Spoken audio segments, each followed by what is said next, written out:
So I solved the issue by climbing into my own car with a start list and a radio pack and doing the commentary myself. So the first commentary I ever did in rowing was a 2,000-metre, 6-lane international event. So I was driving myself up and down the course at Home Pierpont, staring out the window with a microphone in my hand. I've since used that to good effect by telling people I now train, don't start like this. This is not this is not a good way of escalating your experience. Anyway, the good news was we got to lunchtime on the first day and my colleague said, that seemed to go quite well. Why don't you carry on doing it, but we'll give you somebody to do the driving? Because otherwise you're going to end up in the bottom of the lake. And we don't want that sort of responsibility.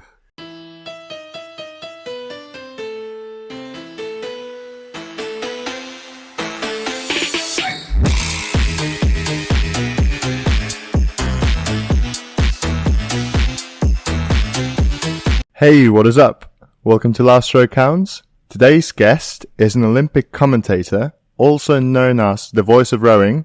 Please welcome Robert Treharne Jones to the podcast. Hi guys, thanks for inviting me along.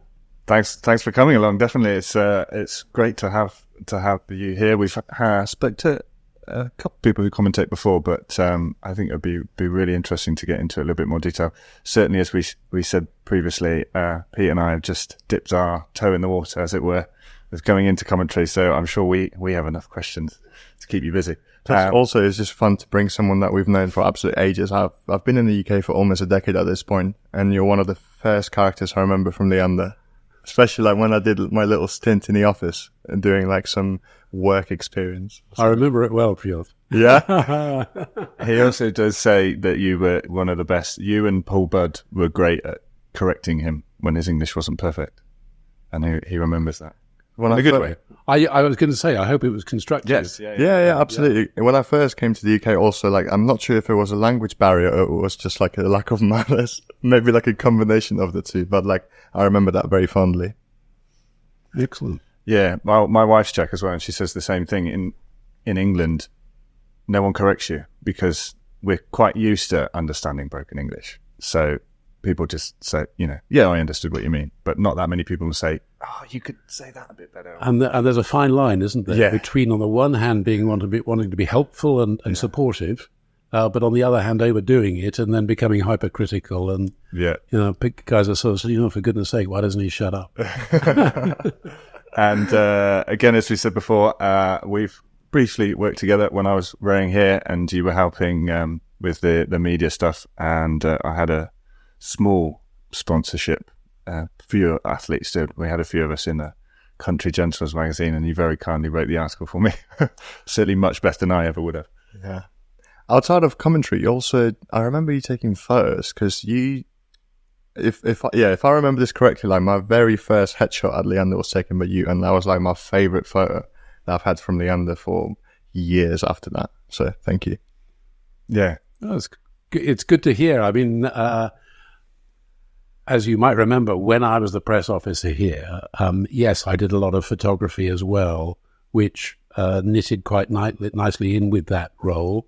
So on the one hand, I could write pieces for whatever outlet was concerned. It might be internal publicity for the membership here at Leander, or it might be external for a paper, either regionally or nationally. But then being able to take the photographs as well, it created a nice sort of a whole to the complete thing. I didn't have to call in a photographer, so it was my habit.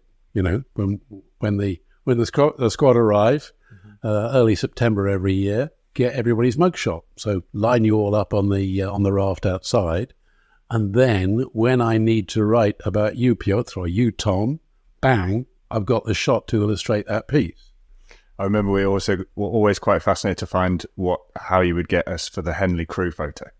Because I have an endless supply of, there would always be some different way to do it. It was different angles, like one time, like across the bridge and like, exactly. We had one when we had the crew down outside on the hard, and then there was like two blades up to the window, and you were in the window and it's shot like down the blades to the whole crew. It was really good. And that was the ladies' place 8. Yes. And that became one of my favourite shots. Yeah. So a wide-angle lens looking down from the dining room window at the 8 spoons immediately below the windowsill.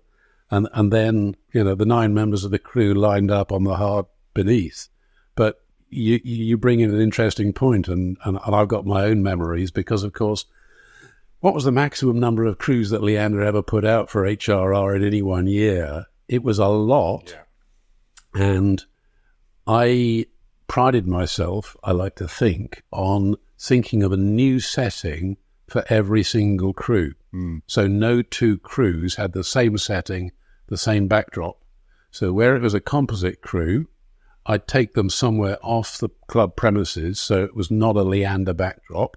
So we might go out on the top of the floating grandstand at Henley. We might go to the press box. Yeah. We might have somewhere that was obviously regatta. So I took some people over to Andy Trotman's balcony over the river to get a regatta background, a different one, but there wasn't Leander. Now, for Leander crews, of course, the opposite was true. We needed to get Leander in shot somehow. So I remember when I took Nick Middleton and Jack Beaumont were in the Double Sculls a few years ago, weren't they? Yeah. So I took them up to the top of the church tower over at St Mary's over the river. I think I remember that. And Banksy was coaching them at the time, so we all went up to the top of the church tower. And then another time, I think it was Angus Groom and Jack Beaumont again, and I took them up onto the roof here at Leander. So, trying to find different spots to provide a little bit of colour and get people talking and thinking, so it didn't become too samey. Would you try to change the spots year on year, or like once the new Henley came around, you'd reuse some of your favourite spots?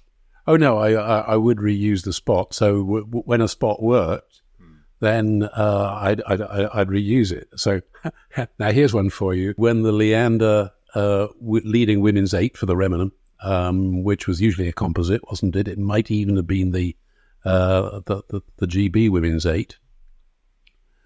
Where I would line them up for that shot was at the bottom of New Street over the river, looking down the regatta course. Because you've got the straight... the straight piece of the river, and so lining them up at the top of that slipway over there at the bottom of New Street. So first of all, I have to take the whole crew over the river wearing their all-in-ones. I've done that one. And this is the week leading up to the regatta, so the bridge is absolutely chocker. And taking 9 women athletes over the river like that is an absolute traffic stopper. But then you take them along the riverfront and line them up and set up the photo. And despite the fact that the lights were changing on the bridge, the traffic was staying where it was because everybody wanted to see what was going to happen next and why was I arranging that photo. And if you look back at the photos from those years ago, I'd like to think that the athletes enjoy it as much as the spectators or those who were going to look at the photograph later on. Yeah, definitely. And it's just all those little attentions to detail, which what we found really interesting, the background story. The whole reason why we kind of started doing this is to get into that. And yeah, like I said, we definitely were like, we knew it was crew photo time, right? What are we going to do? Where are we going to go? We've jumped forward a bit. You can see we're quite excited to talk about all these things, but I'd love to find out where we start with most guests is how you found rowing in the first place. I found rowing at university. I wasn't particularly sporty at school. I went to a variety of secondary schools because my family were moving around the country. And eventually, I played a fair amount of rugby because I went to school partly in Wales. And then when I ended up in a different school in the sixth form, not a very strong rugby school, but I ended up in the first 15 at that school. And this was good news when I was trying to get into medical school. Because hospitals rugby in London at that time was a very high level. So being able to put on my university entrance form that I was in the first 15 was a good thing and sort of added to my application. And I got picked for the third 15 at medical school, and I played a couple of games and as many people know, schools rugby is different from club rugby. Yeah. And I felt like I'd been beaten up. And I thought, gosh, this is painful. Maybe there's a less painful way to spend my Wednesday afternoons and my Saturdays. And I'd already gone along during Freshers' Week, gone along to the boat club to say hi. And I was interested. And I learnt to row. And in fact, the guy who was then captain of the boat club at my medical school is still a good friend all these years later, and lives just up the road from me here outside Henley. So where was that? What river or stretch? So I was at medical school at Barts, St Bartholomew's Hospital in the City of London, the oldest hospital in the UK, which has last year celebrated the 900th anniversary of its foundation. Wow. And I'm still very much involved in life at Barts. I'm a trustee of the charity there, Barts Heritage, that's looking to restore and repurpose the Grade 1 listed buildings that form a key part of the hospital. And we boated at that stage like everybody else in the university. It was a constituent part of UL, so we boated from UL down at Chiswick. And Wednesday afternoons and Saturdays were absolute chaos at UL because everybody descended on the boathouse. Yeah, and I always, being lucky enough to row here at Leander and spending maybe 1 or 2 weeks a year on the tideway, wading in and dealing with mud and gravel and just thinking, I'm not sure if I learned to row here, I'd have as much enthusiasm for it. Exactly. And of course, we're talking about many decades ago that I learned to row, and the river was a complete stink. Oh, I bet. Because I mean, we talk a lot nowadays, don't we, about the state of our rivers. But back then, it was deeply unpleasant. Not in the same sort of way, but certainly you couldn't wear the same set of kit for 2 consecutive outings. Well, I think that some of the guys did try. Some things never change. Exactly, yeah. Yeah, it was interesting. But of course, the tideway is a unique stretch of water, isn't it? And here on the Upper Thames here at Henley, we are blessed with a much calmer stretch of water. Yeah. But it's I've since learning on the tideway. I've been a competitive member of 14 different clubs all over the country. So I've rowed on sea rowing, on river rowing, estuary rowing, north, south, east, west. I think that's a record for all of our guests. Well, yeah, it's easily explained. Some guys try and say, "Well, hey, were you thrown out of that many clubs, or you know?" But the real reason is that as a junior hospital doctor, once I'd qualified, I was changing jobs every 6 months. I was moving around every 6 months, and so I'd go and join the local club. I'd race for them, and then it was time to move on. I think it was Steve at the River and Row Museum who said, he was talking about joining new clubs and said, if you ever move to a new place and you want to find 30 new friends that are just like you, join the rowing club. Good point. Yeah. So given like the stinky water and the difficulty of rowing on the tideway, what do you think was it about rowing that sort of kept you coming back?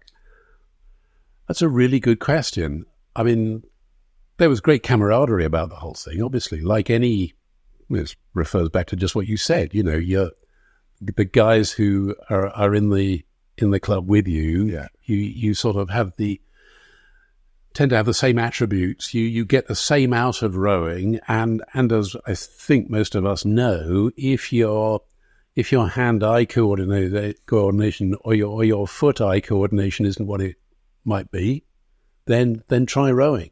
And nowadays, there are so many initiatives that are picking out youngsters and oldsters who weren't terribly good at field sports, or maybe there was not the opportunity to try rowing wherever they were brought up.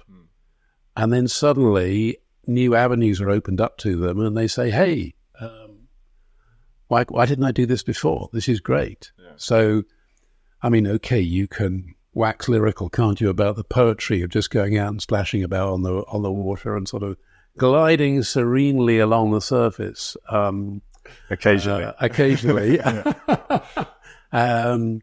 Okay, it's a bit more splash and dash in the early days, isn't it? But no, there is something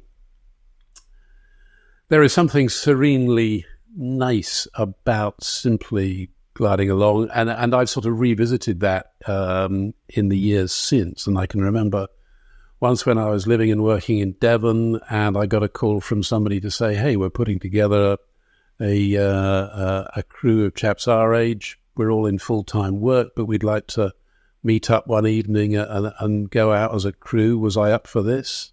We went out a couple of evenings a week, and it was about this time of year, about May, June time, when he suggested it. So it was decent weather, and we had a great time. And we'd all been around the block a few times. We knew what was what, and we enjoyed our outings, and we socialised as well. And in fact, it went so well that somebody said, "Why don't we enter an event?" The dreaded words. This, oh God, not again. Oh, go on then. And we went and won the event with a little blow. I wish that hadn't happened. I suppose you guys want to enter another event now. Well, we could. I think we did enter one or two more, and we did okay. And then we thought, no, this is going the wrong way. This is not the reason why we got together in the way we did. We just want to enjoy ourselves and enjoy the feeling of being out there on the water in decent weather. And actually that activity only lasted one season. When it got chilly and dark again, we thought, hey, let's stop doing this. We don't need the wet and the cold anymore. We've reached that stage in our lives when we can put that behind us. Yeah, that's fair weather rowing. It's it is good. It's interesting to see. I'm sure from last year. Remember the Henley Rowing Club, sort of old boys 8, that's got together and managed to qualify for the Thames Cup coming through qualifiers. And it's the same thing. It's just a bunch of guys that used to row and now got families and jobs. And I know some of them listen to this. So shout out to that crew. And yeah, they just they do. I think they row once or twice, maybe even just once a weekend, and then have 1 or 2 sessions during the week. Yeah, and do it for fun. And I think, unfortunately, that's something that gets a little bit lost for those that do take rowing further. You kind of the joy. You can't enjoy it as much when it becomes your job and you're trying to be the best in the world at something. But I think that's something that's important to get back to. And I think some rowers that finish their international career and then went and did a bit of stuff for fun makes a big difference to kind of remember why you did it and why you love it. And I think that's probably why people get into coaching or maybe even commentary and stuff, to kind of remember the sort of the joy and the fun of it all without having to be battling along and trying to be the best at it. Exactly. And it sort of goes in, not peaks and troughs, but there is a sort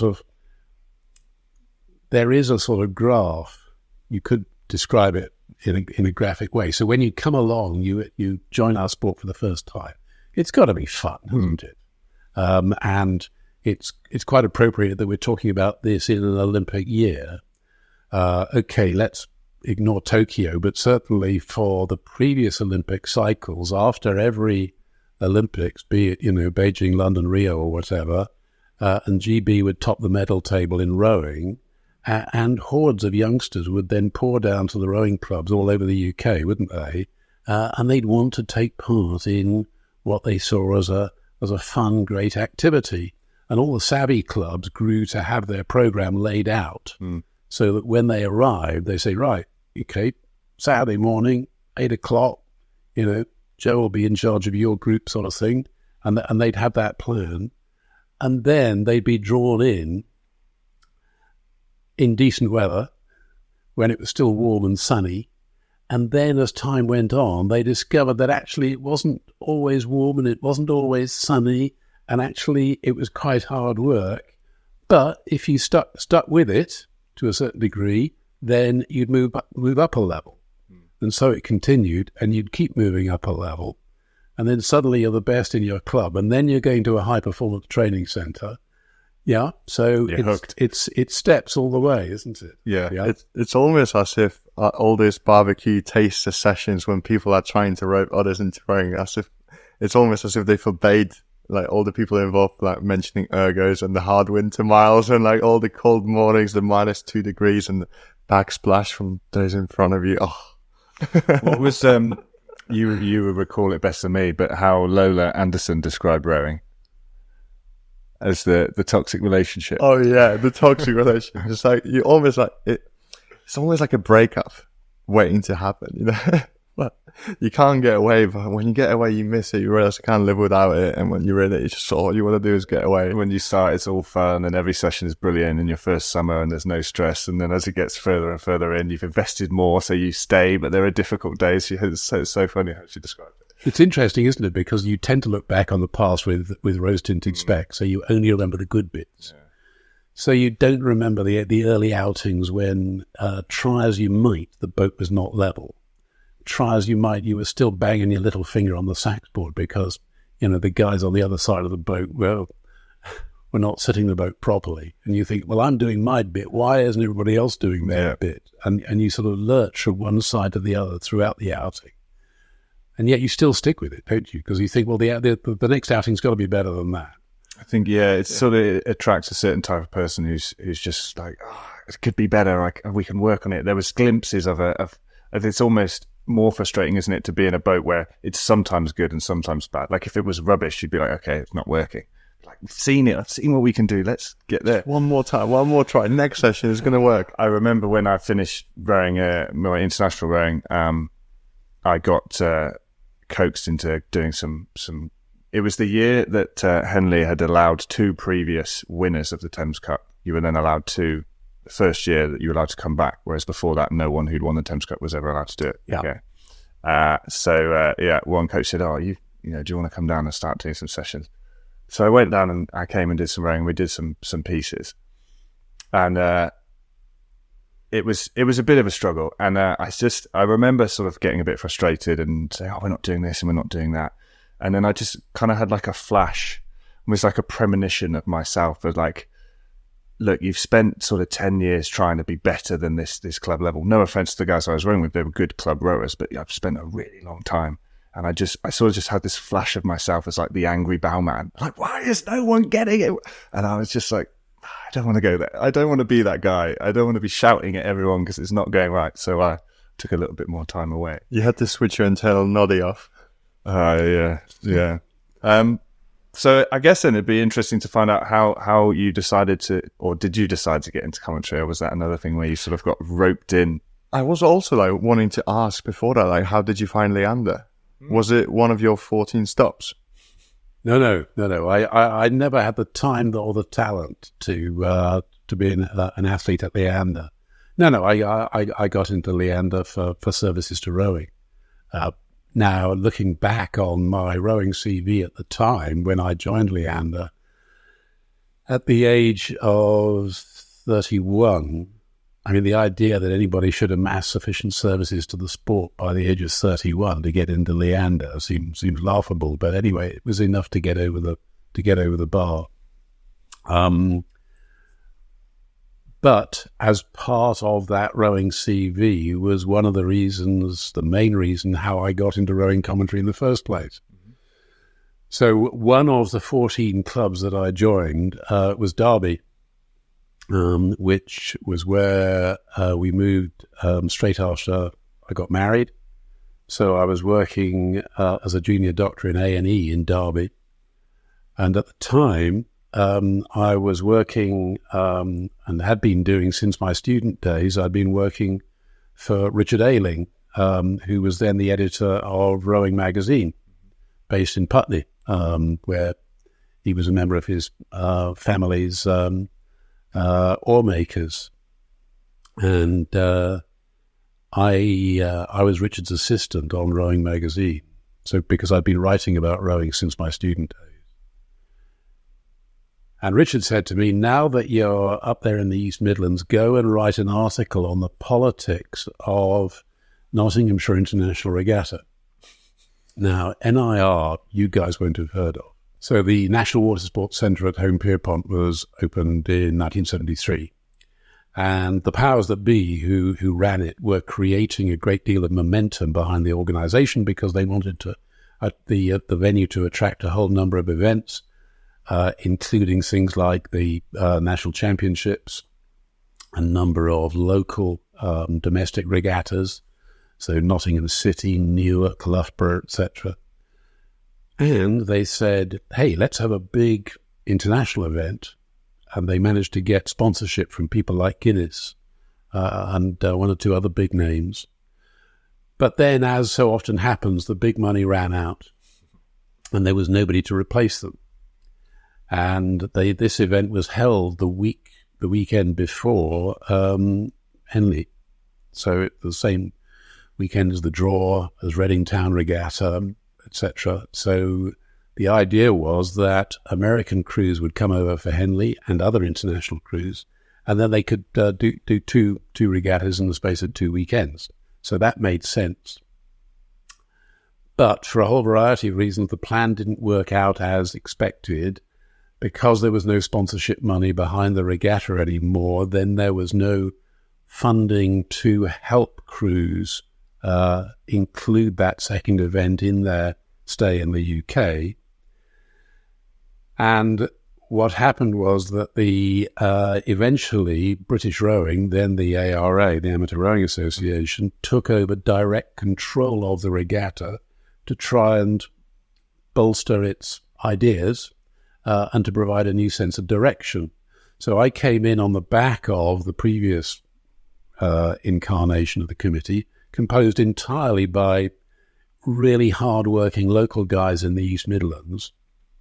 But as I say, it had lost its way for the reasons stated.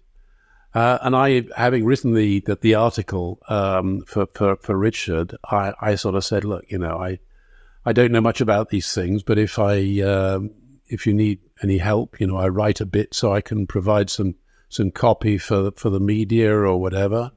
And nobody took any notice of me that first year. And I thought, well, 'twas ever thus. And then when the ARA took over control of the event, I got a letter out of the blue from the newly appointed chairman of the executive committee of this new NIR, inviting me to join him on the executive in charge of press and publicity. And I was studying for my higher surgical exams at that time, so life was quite busy already, but I always like a bit of variety in my life, so I said, yes, righto, I'll do that. Classic doctor. And the crucial thing was that it came to me late in the day that actually within press and publicity is included commentary. Now, I knew nothing about commentary, but I knew a chap who did. So I rang up this chap and said, because he'd done commentary at the 1975 World Champs, which had also been held at Nottingham. And he said, yeah, I'll do that. So I left him to it. And I carried on organising the pre-publicity for this major event.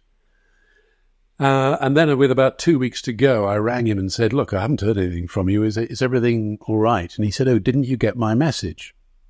And I said, what message? And he said, well, I can't do it. Now, I later understood that he was famous the world over for letting people down in this way, saying one thing and doing another. If he'd said, no, I can't do it, that would have been great. But to say one thing and do another is unhelpful, to say the least. So that left me in a bit of a quandary. And I solved the issue because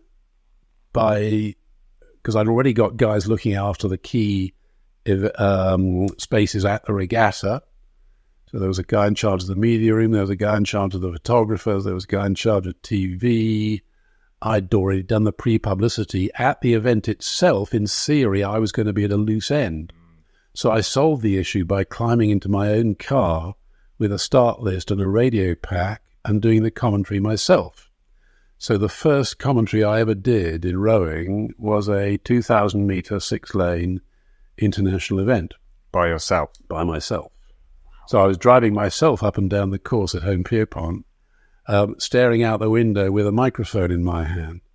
I've since used that to good effect by telling people I now train, don't start like this. This is not this is not a good way of escalating your experience. Anyway, the good news was we got to lunchtime on the first day and my colleague said, that seemed to go quite well. Why don't you carry on doing it, but we'll give you somebody to do the driving?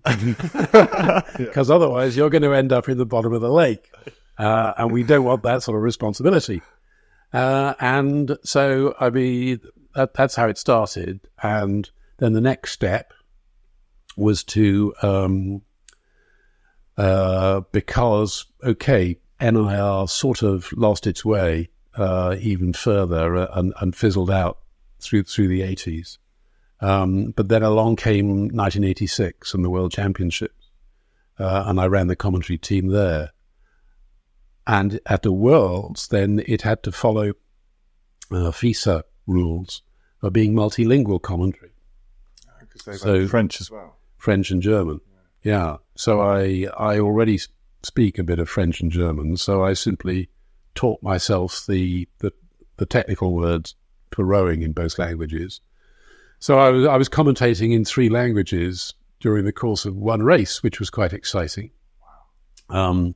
And then on the hop, I had to recruit guys who could speak French in the tower, because the race commentary was one thing, because I'd gathered a whole team together by then. But ideally, we needed somebody in the tower to speak French. Members of my team were volunteering and saying, yes, they spoke French. And it transpired that they didn't, as a bystander famously quoted and saying, it's coming to something when the French don't understand their own language when they hear it. It was strictly schoolboy stuff. It was embarrassingly bad. So we had to ask that guy to stick with English. I think I remember, or possibly not my race, but show my age. The starting orders used to be in French. Oh yeah, yeah, for rowing. So the international language of FISA used to be French. Yeah. So everything was in French. Yeah. And then I cannot now remember when that changed to English, because like it or not, English is the lingua franca of the world. No matter what your first language, if you're going to learn a second language and be able to converse with others from other nations, unfortunately, English is that. So on that, I think I've heard a few years ago, someone might quote me on this, but the last time the start orders and everything was spoken and pronounced in French was the Barcelona Olympics, and it was after that Olympics that then it changed over to English for Atlanta, maybe because also Americans don't speak French. That sounds about right. Yeah. Can't be far off. Because I definitely remember Barcelona being in French. Well, I don't remember. I remember seeing it somewhere. I was not born at the time. That sounds could be right. So the French starting instructions are "Êtes-vous prêt? Are you ready? Parti, go."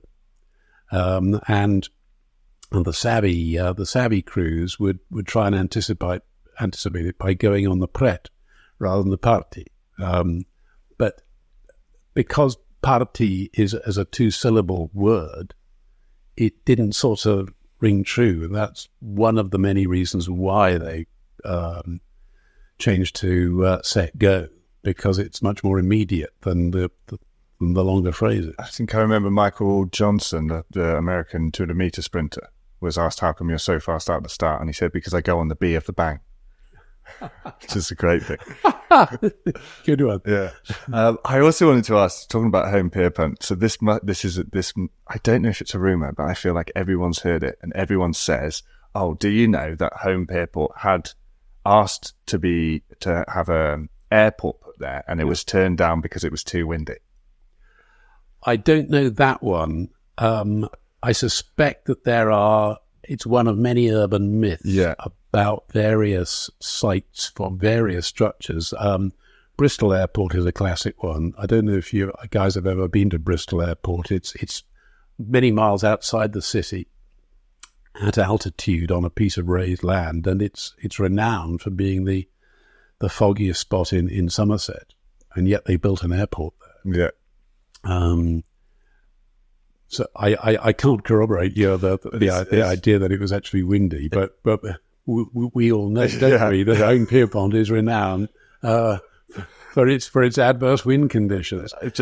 Typically, when a regatta is being held, if there's no regatta there, and you look out from the centre building, it's calm as a mill pond. Oh, it's lovely to train on. Yeah, same the Tideway. Tideway is great for 364 days a year, but come Eighthead, it's an absolute nightmare. I don't know why. Just the British weather playing tricks. It's funny. That's another funny thing about doing this podcast is there's so many of these sort of rumour mill stories that everyone's heard that you actually occasionally get to find the person. Peter Hayden being like one of them, renowned for staying over at his competitor's room, like on a training camp. Tom tells it better than me. It's another one. I can't remember who I bumped in the other day, who again was saying, I'm pretty sure that there's some truth in it. I think that's the thing with these stories, isn't it? There's always some truth in it, and it gets embellished. But there was a story about he was competing at the Worlds. A close sculler to him was the Irish sculler, and he found out when the sculler was on camp. Neil O'Toole. And went to Ireland, turned up at his mum's house. He said, Neil says I could stay here for a week, and then did all sorts of funny things in his room and messed with him. So yeah. No, that one I believe to be true. There you go. But then I don't know if we've discussed this on the podcast potentially before, but it's a funny story. I've then heard various embellishments of that story.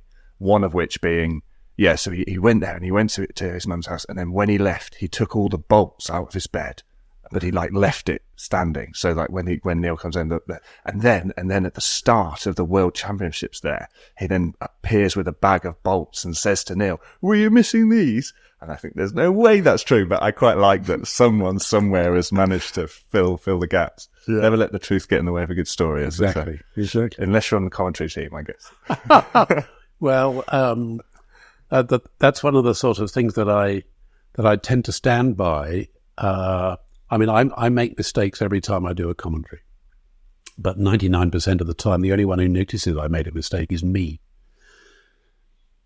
But when I'm training new guys, I sort of say, don't apologize on air. Just stash it away, because probably you were the only one that noticed you made a mistake, and just don't do it again. Yeah. Because actually, as a commentator, people tend to regard you as the fount of all knowledge. And you could tell people that, black is white, and they believe you so long as you say it with enough authority. And used properly, that can be used with quite good effect. Yeah, definitely. Yeah. Having then started to head up commentary teams, you said from then, how did you progress, and how did you sort of end up then kind of getting more onto the international team, or certainly how would one do that? Well, let's deal with how I did it first of all, and then let's talk about how others can do that. I mean, I sort of lurched along. I ran the comms team for 86 of the World Championships, and then I carried on doing. I was already a member of the Henley commentary team. The race reporting team had been for a few years. And then through the 90s, actually, I was doing more journalism than commentary. And certainly I was very much a member of the happy band of British rowing journalists, most of whom are no longer with us. So I'm thinking of Mike Rosewell from The Times, Geoffrey Page from The Telegraph, Chris Dodd, who is still with us, of course, who then wrote for The Guardian, Hugh Matheson for The Independent, Rachel Quarrell, who's now for many years has been the Telegraph correspondent. We used to travel around all over Europe together as a gang, stay at the same hotel, eat out in the evenings, and that was a good time. And World Rowing, then FISA, was getting its act together in terms of how it tried to promote itself to the wider public in constructive ways. and they'd identified decent race commentary as one of those ways. And I can remember it was a World Cup regatta in Munich. I was doing a lot of writing for the Irish and had been doing for a few years at that stage. And I turned up in Munich, and unbeknownst to me, there were no Irish crews taking part there, but I would still got my flight and my hotel booked. So I rang the guys at FISA and said, look, I'm going to be there. In theory, I'm going to be at a loose end. Happy to help out with the commentary if that would be useful. And so they slotted me into the rota. And they seemed to like what they heard. And what was that, 2003? And they liked it so much, they said, look, we'd like to, have you as part of the rota that we're putting together as part of our master plan. I did say, does that mean I'm going to Athens? And they said, no, sorry, we've sorted that already. That was a year away. But it did mean that I was then a part of how many of us were there? Maybe 6 or 7 on the rota of English language commentators for FISA events. So that's World Champs, Euros, World Cups, under 23s, World Juniors, etc. And ever since then, the rota has gone out in January. Which events might you be available for? And ever since then, well, up until last year, I've been lucky enough to be selected for the senior worlds every year. And then because the IOC, or those responsible at the IOC, have looked to the international federations for their recommendations of who they wanted at the Olympics, luckily, FISA had my name on the list for Beijing, London, Rio, and then Tokyo. So I've done 4 Olympics as well. Amazing. How many events a year roughly were you doing? That's obviously it's a big calendar. You can't do that. Oh yes, I can't do that. 2019 was a big year because it was supposed to be the pre-Olympic year before COVID, of course. So that year I think I did 2 World Cups and the World Juniors, which was the Tokyo event, the dress rehearsal, and I did the World Under 23s in Florida, and I did the Senior Worlds in Linz, and I felt really very tired at the end of the season, and that's something that I sell to my people I'm teaching about commentary. That if you're giving good commentary, it's a dramatic performance. And at the end, if you've given your best, you should be physically and mentally exhausted. And at the end of an 8-day World Championships, if you've been doing that day after day after day, because there's no rest, you're doing it morning, noon, and night. There's sometimes, no, maybe I'm overstating it. As a World Champs, there's longer days and shorter days, isn't there? Not like a World Cup where it's absolutely wall-to-wall throughout the racing day. But because at the same time as I was commentating, I was also writing for a couple of newspapers as well. So at the end of the day, I'd need to file my copy. And yeah, I'd get home after a World Championships and feeling absolutely drained. And it would take me a good few days to sort of come out of that. But then it's like any activity, isn't it? You need downtime to be able to recharge and then move on to the next phase, whatever that is. Sure, it's certainly, like we said, having done a few little spots, I think we'd sort of do an hour and a half, was finish that absolutely like full of adrenaline. I sort of thought maybe akin to when coxes say that that during the race their heart rate is super high, but they don't actually have a way to get it out, so they sort of finish the race buzzing. And we sort of both driving home, like feel like we'd had about 15 coffees each. Well, here's a thing that there is another analogy between being an athlete on the start line and a relative novice picking up a microphone for the first time. Because if you pick up a microphone, you think, I'm going to have to speak into this. I'm going to have to make sense. I'm going to have to sound knowledgeable and authoritative and informative. What do I say? Who's going to tell me what to say? And in the same way that you'll feel nervous at the start of a race, but as an athlete, you learn how to channel those nerves into your performance, to add something to the performance, to help you give of your best. And it's exactly the same picking up a microphone. Yeah, you learn how to use those nerves to charge up your performance. If I ever pick up a microphone and I feel, oh, here we go again, then I know it's going to be lackluster. It's not going to be particularly exciting. I'm not going to have, my delivery is not going to be good. So, yes, you need to feel excited. You need to feel a little bit nervous to add to the drama of the occasion. You might know a bit more about this, but from a neurological standpoint, feeling nervous and feeling excited is actually the same thing under the hood.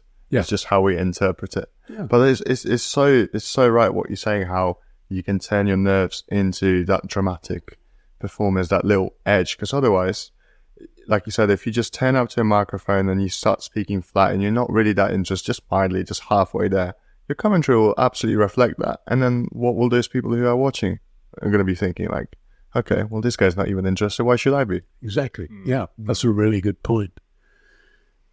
So as well as the stuff for FISA, for World Rowing, I've done quite a bit of other stuff. So I did the boat race for Radio 5 for many years. Again, that was off the back of the stuff I'd done at Nottingham, because people I met, if there's one thing that our sport is good for, it's networking, isn't it? Yep. Comes back to what you said, what Steve O'Connor said, you find guys the same as you, join the local rowing club, and suddenly you've got a load of friends. Yeah. So yes, I was invited to join the Radio 5 commentary team for the boat race. And that was exciting because that was the last year that the legendary Brian Johnson did it as the anchor man. And the way they used to do it then, for a start, they had a dedicated radio launch following the race, all loaded up with gear, with the comms guys sitting up in the bow. And we would meet the day before for a pub lunch, usually at the Duke's Head or somewhere at Putney. And I remember the time when we met each other, had a good old lunch, bit of chat. Nobody was talking about work. It was all informal. And then they said, right, well, we'll go and have a rehearsal now. And everybody was supposed to go to their positions, whether they were on the launch or whether they were on the bank. And it was testing the radio signals up and down what is a pretty challenging course for an outside broadcast with so many bends, and the lay of the land doesn't lend itself well to radio signals. And I said to my producer as we left the pub, sorry, nobody's actually told me what I'm supposed to be doing. And she said something to me that I've never forgot. She said, Robert, you would not be here unless everybody felt that when the man said go, you could not deliver what was going to be required of you. Well, that was a bit of a wake-up call. And the throw came to me. They'd set up a special position for me as the additional member of the team. So I was on the Surrey bank opposite the bandstand. It's never been used before or since for a radio broadcast, but I was the sort of the tryout spot. And then Brian Johnson threw to me, and I sort of gabbled on for a minute or so, and then I threw it back to the boat. And the following year, I was on the launch, which was great, but on the launch at that time, so as I say, it was Brian Johnson's last year, so a guy called Peter Jones took over, who was an amazing broadcaster. He had done... he was a generic broadcaster. He'd got gravitas. He'd got presence. When he said something, you sat up and listened. And he'd done everything from cup finals to state funerals to whatever. So he was the anchor on the launch. And then the two pundits were myself and Dan Topolsky. Wow. And I was the sort of stats man, and obviously Dan was Dan. He'd been there, he'd done that, and knew the boat race backwards. And then halfway through the race, disaster, because Peter became dramatically unwell and was no longer able to commentate. And I switched into medical mode and tried to do what I could for him, while Dan carried on commentating off a monitor in the bottom of the launch, because of the medical emergency on our launch, we'd fallen behind. The whole flotilla had moved on. And I realized that Peter needed medical attention a great deal more than I was able to give him without any kit. And I took the call that actually to move into the bank at that stage at Hammersmith would not be helpful, because the crowds were knee-deep. There was no easy way to get medical help other than to ring 999. And I knew there were ambulances already stationed at the finish. So I said, right, we follow the race. And once we were at the finish, I was able to, my car was there and my bag was in the back. So I could, I grabbed that and gave Peter some medicine to try and be helpful. And then he was carted off to hospital, and he sadly died a couple of days later. Anyway, so next stage, we are all at his memorial at All Souls Langham Place, which is the church just outside Broadcasting House. And then some of us are invited back into Broadcasting House afterwards for a glass of sherry and something. And somebody says, hey, there goes the last of the great broadcasters who could do all these special events. And they were casting around then for voices to replace him, because it had been a dwindling list. And somehow or other, my name appeared on the list of guys that they were going to use for these big events. And when I say big events, these were national events for which there was no dress rehearsal. You couldn't work your way up through it by learning about commentary. You'd either got it or you hadn't, was the point that they tried to make. I did the 50th anniversary service for El Alamein in Westminster Abbey with the entire royal family there. Monty's son, Rommel's son, everybody in full military decorations. It was a major event, and I was on my own doing the Radio 4 commentary for that. I did the Festival of Remembrance at the Albert Hall, again on my own, doing the radio commentary. And things were going remarkably well, right up to the point where there was a sea change in broadcasting because Sky came on tap. And one of the things Sky did was to change the whole the nature of broadcasting.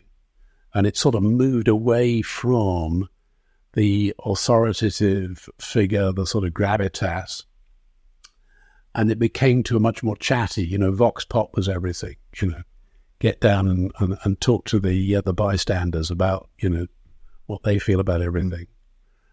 So that project sort of reached a dead end there, but it did give me amazing practice, which I'd like to think I've then sort of brought in to the sort of stuff that I'm teaching trainees about how they might choose to deliver in different scenarios, not necessarily rowing events, but if they try to practice using their voices in other scenarios, the skills and attributes they might use to fill out that space. I was going to ask you, when doing all of those big major events, like you've called them, solo, what's going through your head about, for example, how do you know if you're on the right track? You say you've either got it or you haven't, but like so often in rowing and just in other areas of life, we can be so bogged down by this imposter syndrome, right? That you feel like from within. Like, how do you overcome that? And like, how do you know if what you're saying is resonating like with your audience and the viewers? Imposter syndrome never goes away, I think. I I'm my own worst critic. After an event, I will have reckoned that I've done a pretty poor job. So I look forward to the next event when I can try and make it better. Mm-hmm. And obviously it's helpful when people around me say, hey, I heard you there, Robert. That was great. Now I sort of say, well, thanks for that. But the trouble is I didn't think it was great, so it probably wasn't. Yeah. I think that's definitely what I realised from doing it. The thing about commentating, and you've got your mic, there's no feedback. In a conversation, you tell a joke, you can see if it lands. You're constantly sort of getting feedback on what you're saying. You're seeing if it's good or not. Whereas certainly when I was on the mic, I'm feeling like I'm in the middle of it. I have no idea if what I'm saying was good. And actually, Pete did a great thing and just wrote down sort of 20 minutes in. It's great. It's going great. And I could just take a second and be like, okay, I'm not just like, because just to not have any feedback is quite a strange thing, especially if you're doing it on your own. And here's something along those lines that people will be able to identify with, certainly through the last 3 or 4 years. If you're on a Zoom call, yeah, mm-hmm. and for whatever reason, people have got their cameras turned off, so you can't see them, and they probably got their mics turned off because they're eating their supper or something at the same time. So you can't see them, you can't hear them, you're talking out into the void, and it's exactly the same situation, isn't it? So you think you're doing a good job, but something is sort of eating away at the back of your mind. Am I really hitting the spot here? I'm delivering what I set out to do, what I was asked to do, but I have absolutely no means of knowing. And even when you throw it open, I mean, in a Zoom call, at least you can throw it open to questions at the end, can't you? Yeah. And then somebody sort of says, that was very good. Thanks very much. And nobody answers any questions. Then you go away feeling flat, you know? And it's only, a day or two later and the feedback starts coming in that actually it was quite well received and the learning points were ticked off or whatever the session was supposed to deliver. But, you're absolutely right. If it's just you on the mic, but you raise an important point, so long as the dynamics in the team and the guy with you, he or she may also be on a mic, or simply providing, feedback to say, hey, it sounds good to me, therefore by inference it's probably sounding good to everybody out there. So I like it, particularly, I know a lot of people were listening into our output from National Schools Regatta, where I now run the comms team there as well. Yeah, well, I was listening. Oh, you were the one. Right?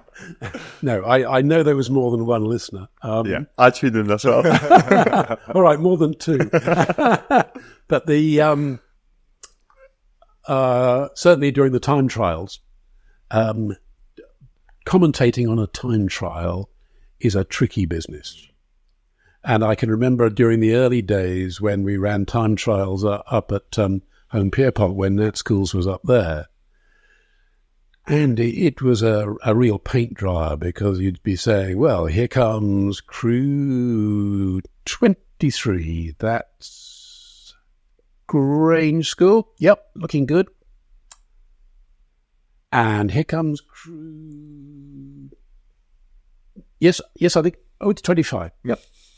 That's Eton, I think. That's not going to win any prizes, is it? Yeah. Whereas now, because we developed what we do at Nat Schools, at least, as a two-header for time trial. So there's two guys on the mic together, and they're having a conversation with the rowing overlaid into that conversation. Mm. And the guys have my permission to talk about whatever they like around rowing, around the event, to paint the word picture, because the vast majority of people who listen are not at the venue, and they dearly like to hear how things are going at the venue. What's it looking like? What's the weather? What's the crowds? What's the colour? Who's there? What's happening? And who's just completing the course?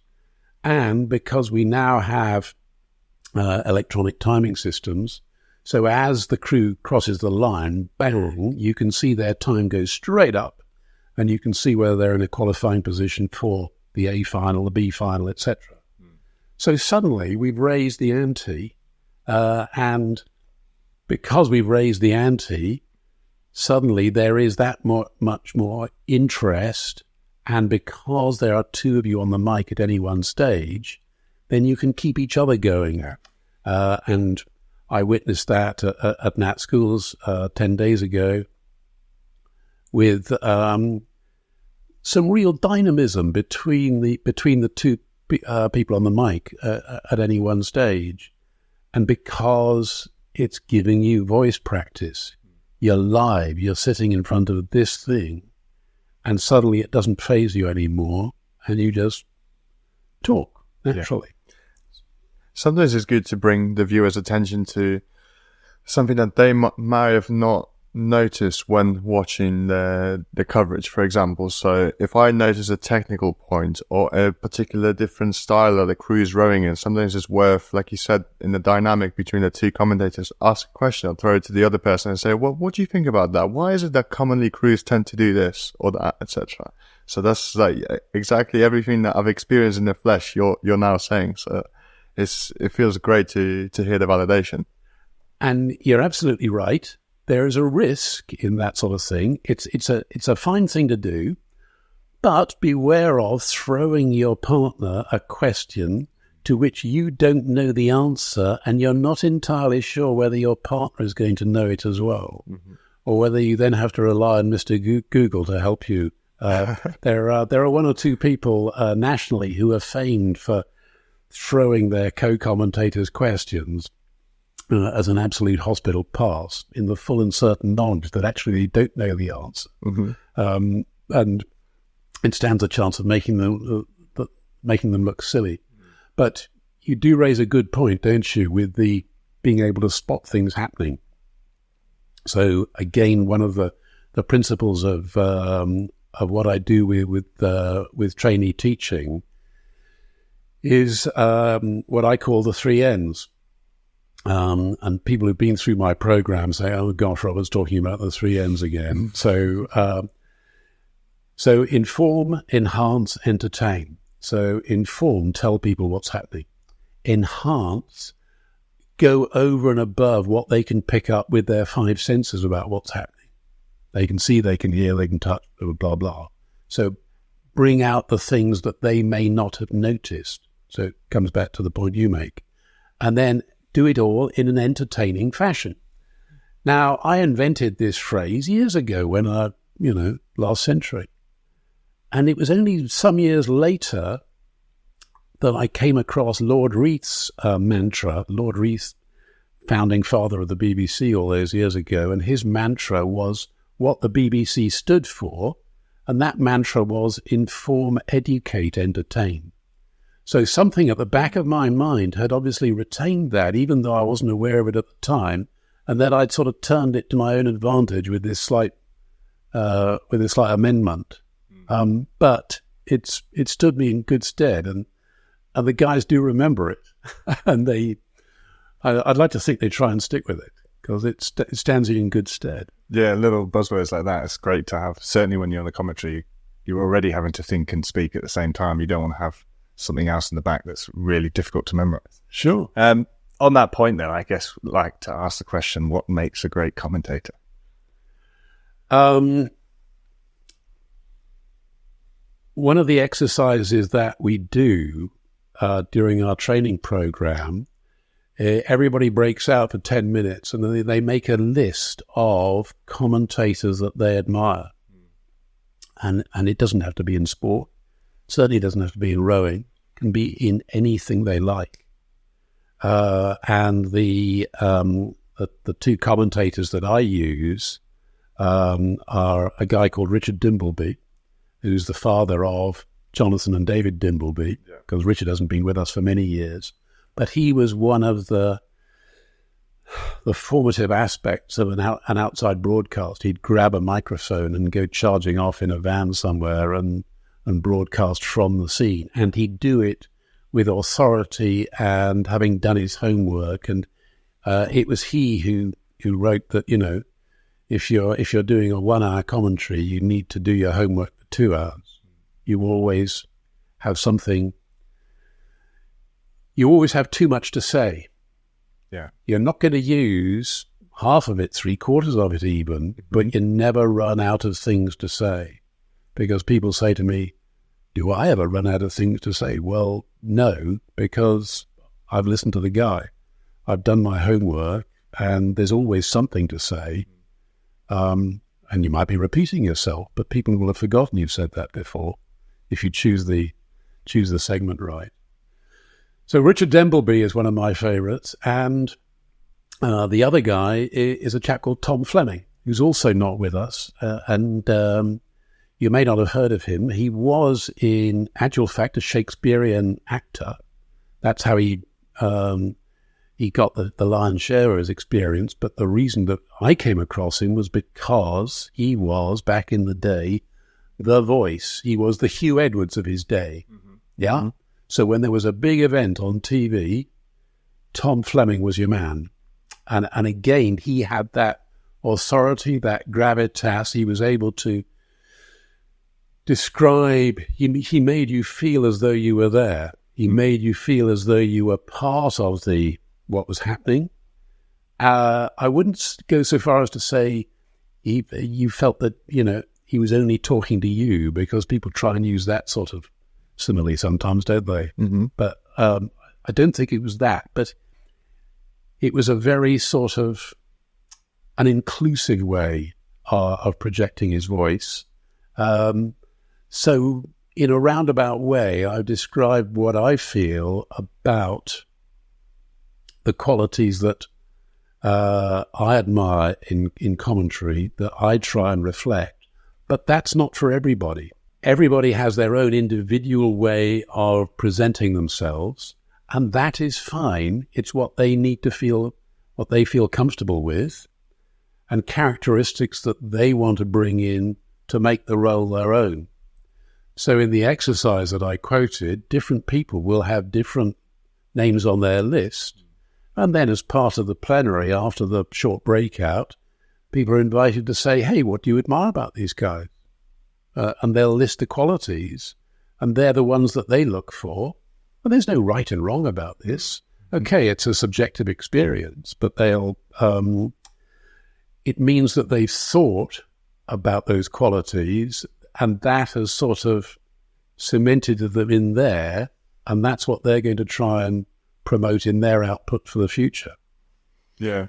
On that note, how important is it to have a target audience in mind when you're speaking? So, for example, there could be many different ways that you describe something, the exact same thing, for example, rowing, depending on whether you're talking to elite rowers, whether you're talking to the parents who've just come to watch their daughters or sons racing. How do you strike the balance between that? Having some knowledge of your target audience is really important. So let's go back to the Nat schools again. The main audience there, okay, the competitors themselves are going to be listening to it later. But in the here and now, the main audience is the parents standing at the course side. And that may be their first exposure to the sport, because little Johnny is rowing in the fourth seat of the St. Elsewhere School J14 octuple, yeah? And they need to be told what's happening and what's the difference between an octuple and an 8, a quad and a 4, etc. And why are some people racing from 500 to 1500 and others are racing from 0 to 2000? So it's getting back down to basics and making them feel part of the action, rather than a bunch of guys talking in highly technical language about things that they know nothing about. So, you might want to be talking about the run on the boat, or the fast hands away at the finish or something, but that's not going to mean anything to that particular group. By all means, include that for those with some technical need to know, but being aware of your audience's demographics and how you're trying to make them feel part of the event is a critical thing. Take another example, London 2012, biggest live audience of my career, 35,000 people. Wow. And we were very conscious of the fact that the vast majority of the crowd at Eton Dorney were not members of the rowing fraternity as we would understand it. They were just glad that they'd got tickets to the Olympics, and the fact that it was rowing was just something else. Generally speaking, they had no experience. So we were doing pretty basic things. Every morning we did a piece to camera at the top of the show. And on one morning, I remember we did the piece down in front of the boathouse, and we had the GB Women's 8 on slings in front of us. And we were walking up and down the boat explaining to the crowd the internal features of a racing 8 and what's a slide and what's a stretcher and what's a rigger and, well, who sits there and what are they supposed to be doing and all, very basic stuff. But it seems to have worked. Yeah, I think that's really good. I think I've sort of found myself, my granddad used to love snooker. And it reminds me that the old commentary, for those of you listening in black and white, the big ball is next to the blue ball. But as a kid, I'd love spending time with him, so I'd try and sit down and watch it with him. And I wasn't aware of the skill that was required. I didn't understand the tactics, so it wasn't as enjoyable for me. But the more he would tell me, and see, he's done that for that reason, and because he's thinking through, the more you can see that background stuff, the more you can feel like you can enjoy a sport, even if it's not specifically a sport that you would enjoy in any other way, I think. So I think that's really interesting. And I think interesting when you were saying, what do you like about a commentator? There's someone I like who does long interviews and podcasts, and they do like they take the layman's questions. They sort of pretend they know nothing and ask it from that perspective. And I'd say that's something that Pete does very well as well, actually. And that's just great to keep the person involved, because you might just have talked about a bit that's very much for the rowers, and then you can kind of bring everyone back in again. Yeah. Now, let me ask you guys a question, because you just called this character Pete, and I've always known him as Piotr.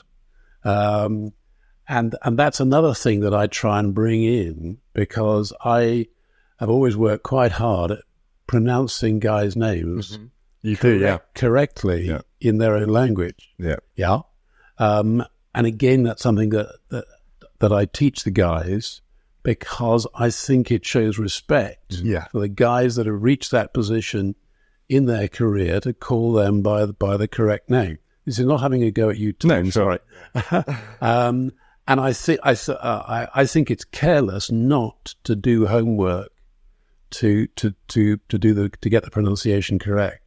And you just listen to any TV, and okay, I speak one or two languages, but you realize that actually there are guys, yes, they may know their sport, but they haven't done their background knowledge. And I find that really irritating. Maybe it's the pedant in me, I don't know. To be honest, so this is a question, right? Right. So to answer it, I've always preferred Piotr. If people call me that is my name. That's what I've been assigned with. But I'm sick and tired of hearing people butcher all the time. So I just decided to go by Pete in England. But for those who make the effort, like yourself, to always call me by my name, I always notice. I always say, "Wow, thank you." And yeah, that is preferable. But I just assumed just this character in England that I'm just Pete in this country. And of course, this comes in really handy when we're talking about Henley, because I've been a member of the floating grandstand team at Henley for a few years now, and it's quite a party piece, isn't it, when we get overseas crews at Henley. And the guys who've been around for a while, they look down the program and say, "Hey, we got a Dutch crew coming up, we got a Polish crew coming up. This will be good, or not." And you can almost sense there's a little bit of a pause when the announcer is starting the roll call for the next race. Are they going to get it right? And the team on the floater do a lot of homework in getting the pronunciation correct, because we know that that's a fiercely critical audience, and the main critics are right there on the top deck of the floating grandstand with them. So if they fall over, there's goodness knows how many faces right in front of them, providing instant feedback on how it's gone. Yeah, that's right. I do remember when some Polish crew started coming over for Henley a few years ago, just when I moved to the UK. I remember you asking me before Henley, like, there's this club and it's called AZS AWF Grudziądz, and there's a club called Wisła Grudziądz. How could I possibly pronounce that? And yeah, it's just now sometimes my brain is in English mode and I look at a string of letters and I'm like, that's Polish. But if I didn't know that language, that would just look like a cat ran across my keyboard or something. So I'm not surprised. A lot of people will struggle with pronunciation, and sometimes it's just easier to default, because I don't know if it's the lack of respect or is it more the willingness not to make yourself look like the fool in the situation. There's always it's a British thing, isn't it, to be worried about the fact that people are going to laugh at you for getting it wrong, rather than praising you for having a go. Because that's two sides of the same coin. Yeah, it is. Now, having said that, the East European languages are some of the more difficult ones in the rowing world, as you will understand, Piotr. Yeah. But the Eastern European languages are different from one another. I can remember I was commentating. I was actually doing the tower commentary at the European Championships in Račice in the Czech Republic a few years ago, and I suddenly realised that the Romanian women's 8 were about to get the gold medal, and I hadn't done, because I was doing the tower rather than the race commentary at that event, and I hadn't done my prep for the pronunciation for the Romanians. So I'd got a moment's pause, so I dashed down the tower, and there was the Romanian team manager standing there with his with the crew, and I said, "Let me just run down the crew for you. How does this sound?" And I went straight down the crew. He said, "That's great." I said, "Thank goodness for that," because Romanian has a nice sort of logic to it, one syllable after another, whereas Polish is entirely different. So I've commentated for many occasions in Poznan, which of course is the main international rowing course in Poland. They call it the city of rowing. Exactly. So Lake Malta. Yeah. And it's a great course. And I was running through my Polish pronunciation with one of my colleagues there. And I can't remember which name it was. And I said, he pronounced it, and I took a run at it. And he said, "No," and then he said, yeah, that's okay. I said, "No, I don't want it to be okay. I want it to be right." And he said, "No, Robert, you're English. You'll never get it right. Only a Pole can get it right, because there are the little nuances within Polish, aren't there? Yeah. That you need to be born with that, which, so it's an unattainable ideal." I think you make a very, very good point here, because when I speak the two languages, I guess I use a different part of my mouth to pronounce things now. That a lot of people would say that I have a form of a British-esque accent or with the pronunciation. And Tom was there, a witness to when I first got right the pronunciation of TH. When I said thank you instead of thank you. It blew me away. We went for dinner in Henley. He'd been at uni for a year or whatever, and he comes back and I was like, "What?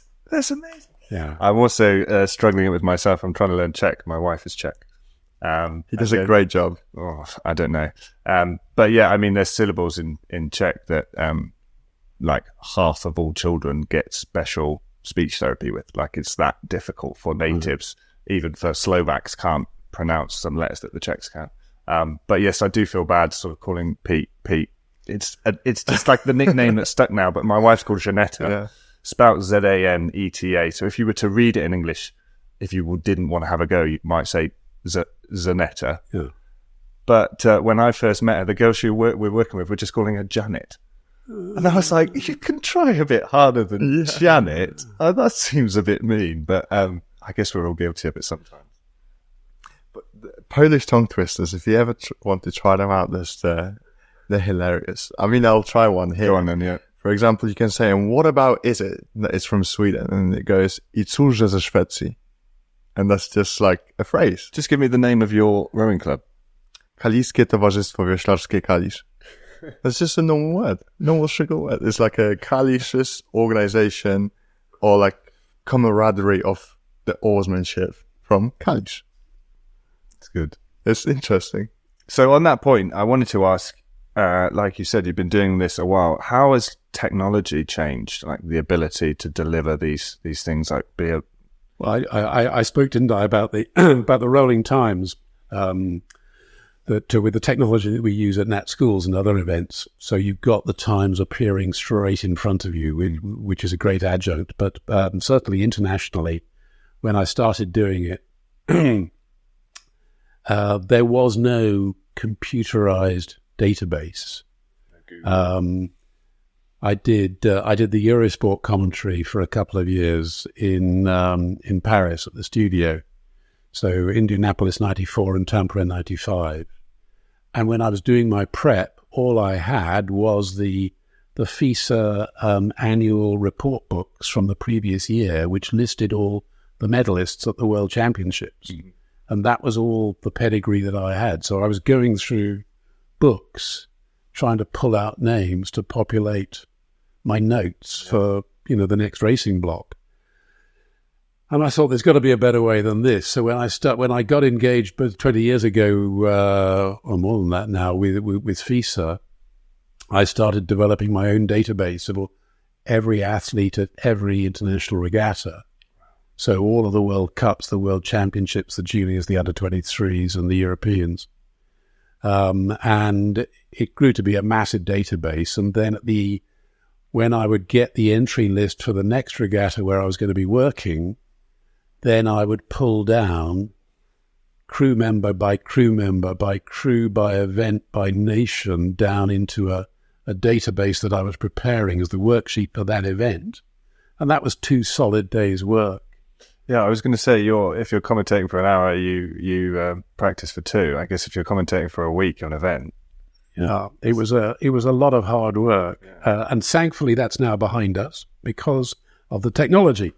So the technology now means that Swiss Timing, which is the IT and timing partner of World Rowing, has an integrated method such that when the entries are made for an international event by each of the national federations, then that is automatically logged onto the database together with the international pedigree of each athlete, so that when entries close, then I'll get an email to say, okay, it's go time. Then I simply download that CSV file. It's a big file because it's got every 1,500 athletes by event, by nation, and goodness knows how many columns going back to the start of their international career, which might have been 25 years ago. And then I've written a few utilities that will précis that whole CSV file into an Excel spreadsheet that's 1 A4 sheet wide, and it contains all the information that I need for that regatta, which I can then circulate around my colleagues.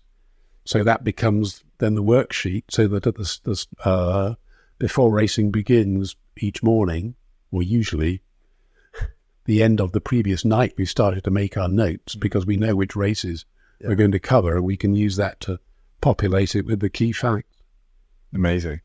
A lot of work. It is, but it gets easier because as time goes by, you know who did what. You can remember who the medalists were at last year's World Championships in that event. You recognize guys out on the lake without actually having to look down at your sheet because, you were talking to them possibly down at the boathouses first thing in the morning. I mean, that comes back to pronunciation again. One of the things that we've been doing for a while, that I really enjoy. I'll arrive early at the venue, and then I'll wander down to the boat pontoons, and wander around and see what's happening and catch the buzz. That's how you get some inside info. That's how you get the inside info. Yeah, the coaches some are happy to chat, some less happy. I was going to say, do some people avoid you? Like, I've forgotten that I've got to keep my cards. Gosh, it's the commentator. No, people on and off the water know that we like to talk. And internationally, we've also got a reputation for being some of the less formal members of the international team as well. So, oh gosh, here come the commentators. We hear that pretty regularly. It provides for a great listening experience, though. Once you've spoken to that coach that same morning, and then you can say, or at least mention a portion of what they told you during the streaming. I think the viewers appreciate that kind of effort, because you can tell when commentators are being lazy or when someone's trying to blag off their prep, etc. Like, I think once you've genuinely spent enough time, acquiring all that information, you can't fake that, and others will know it too. Yeah, and again, that brings us neatly round to the sort of attributes that I'm looking for when we recruit new people who express willingness to learn how to commentate. Mm-hmm. So, generally speaking, we say to people, look, if you know your sport, then we will teach you how to talk about your sport. Mm. And it comes back to the point you made, Piotr. If people realize you're blagging, if in fact they don't know their sport, so they'll talk about the referee rather than the umpire. They'll talk about they'll use the wrong terminology. Yeah. Yeah. And it stands out a mile, doesn't it? Mm-hmm. You can spot it from the other end of the course. This chap doesn't really know what he's talking about. He thinks he does, but, he lacks the experience or he's plainly not done his homework. Yeah. So, yes, if people know their sport, and they've expressed a willingness to learn, then they've automatically stood aside from the crowd. The story I tell is if I walk into a room with 100 people in it, I say, right, I want each of you in turn to stand up on that wooden block at the end of the room, and I want you to address the room with a few well-chosen words of your own choosing right now. Then 90 faces in that room are would rather a big black hole opened up to swallow them up rather than to stand up there at the end and speak to people. But the other 10, ready to go. I'm up for that. So by stepping forward and saying, I want to learn how to commentate, they've automatically placed themselves in that 10%. So yes, they may still find it quite stressful learning. They may still feel nervous when they pick up the microphone, but having placed themselves forward, they know their sport and they want to learn, then that's fantastic material, and then we can move on from there. Is that, it sort of sounds like, hearing you talk about it, it's similar to rowing in a sense of what keeps you going is sort of the pursuit of the perfect broadcast. There's always room to get better. There's always more data you can have. Like you said yourself, you're your own biggest critic. You can sort of see the similarities in the frustration of I wasn't happy with that performance, yet I'm going to be back at the next event. There is that word that just encapsulates this situation just ever so slightly better. There's, but you just unwittingly touched upon a point I was going to make earlier, that actually when we are talking internationally about an event during the course of a race, don't forget that actually, because we're alternating English plus the local language all the way down the course as part of the venue commentary, because that's been the World Rowing Rules for the last 20 years. That's why they put the team together. They said, right, we will get together the English language commentators, and then the local organizing committee will produce their local language commentators, and then you'll work it as a two-header, switching between the two languages. So the race will always start and finish in English, but we'll have segments in the local language. Mm-hmm. But one of the major restrictions of doing that is you can't actually tell a story through the race in the same way that you can if you're doing it yourself in one language. Mm-hmm. So you can't develop a theme because you've got to do a wrap of what's been happening while the local language has been going on, and then describe what's happening before you throw back to the local language guy again. So it's all a bit sort of stop-start in that respect. You see what I mean? Yeah. But on those rare occasions when internationally, when it is just one language, so London 2012, it was all in English. Carapiro 2010, New Zealand, it was all in English.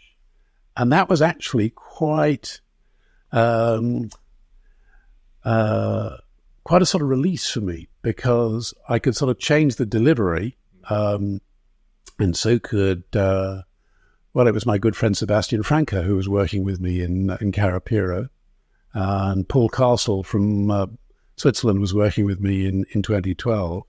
So we actually changed the nature of what we were doing, not only to suit the crowd, particularly in 2012, for the reasons we were talking about, but because we could develop a story in ways that we couldn't at other major events.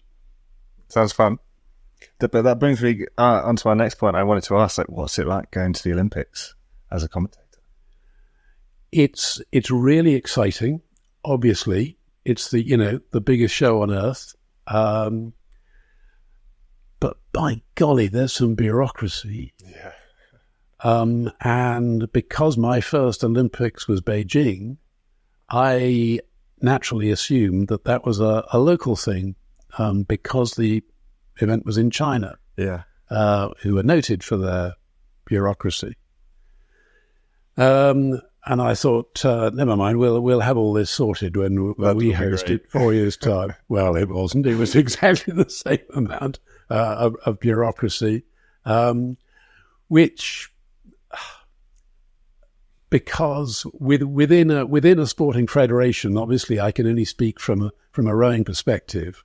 When we're running the show as the World Rowing Team, doing the multiplicity of tasks that the World Rowing Team have to do at a major championships, I think that we're all making the best we can of our various areas of responsibility, and the whole event ticking along very nicely. But then, of course, at an Olympics, each of the sporting federations is no longer the boss. The Olympic organizing committee and ultimately the IOC are the bosses, and they have their own set of rules and protocols. And they can be quite challenging to live with when you have developed your own favorite ways of doing that, which you think work within your own confines of your own sport, but suddenly you are part of something much bigger, and learning to live with that, given the different flavors of the venue. Because, as I say, I've done Beijing, London, Rio, and then Tokyo, and every one of those has its own different characteristics. And that, of course, is one of the things that makes the Olympics so special, that it's not just one set event following a strict set of guidelines. You have the whole ambience of that Olympics and those venues in that city, in that part of the world. And I suppose let's use Rio as an example, because the great thing about the events there was that the Lagoa, the rowing venue, the Lagoa de Rodrigo Freitas. Yeah. Who was Rodrigo Freitas? You don't know. He was a Portuguese military man, I think.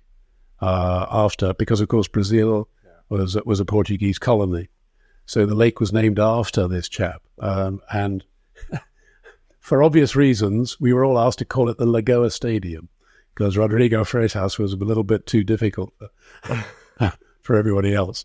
And for the first time in 100 years, the rowing venue was closer to the downtown city centre than most of the other sporting venues at the Olympics. Because take London, take Beijing. Usually the rowing course is way outside the orbital motorway. And the Lagoa Stadium is right there, directly behind the Copacabana beach. You can't get much more downtown than that. So we've got the Copacabana, we've got the the Sugarloaf Mountain over there. We got Ipanema Beach just down the street over there. It was, gave it a very special atmosphere. Was that your favourite Olympics that you took part in? No, I think 2012 was, because I was amazed the first time I set foot in at Eton Dorney after it had been reopened, because it was all locked down while they did the infrastructure. I couldn't believe it. I thought, goodness me, who has taken away the old Eton Dorney that we all know and love so well and replaced it with a world-class facility? Because, let's not personalize it to Dorney, because it's a venue that many people already know. All the man-made rowing courses around the world lack a certain amount of character depending on their age, and Dorney is no different from that. So it is a 6-lane lake with very little landscaping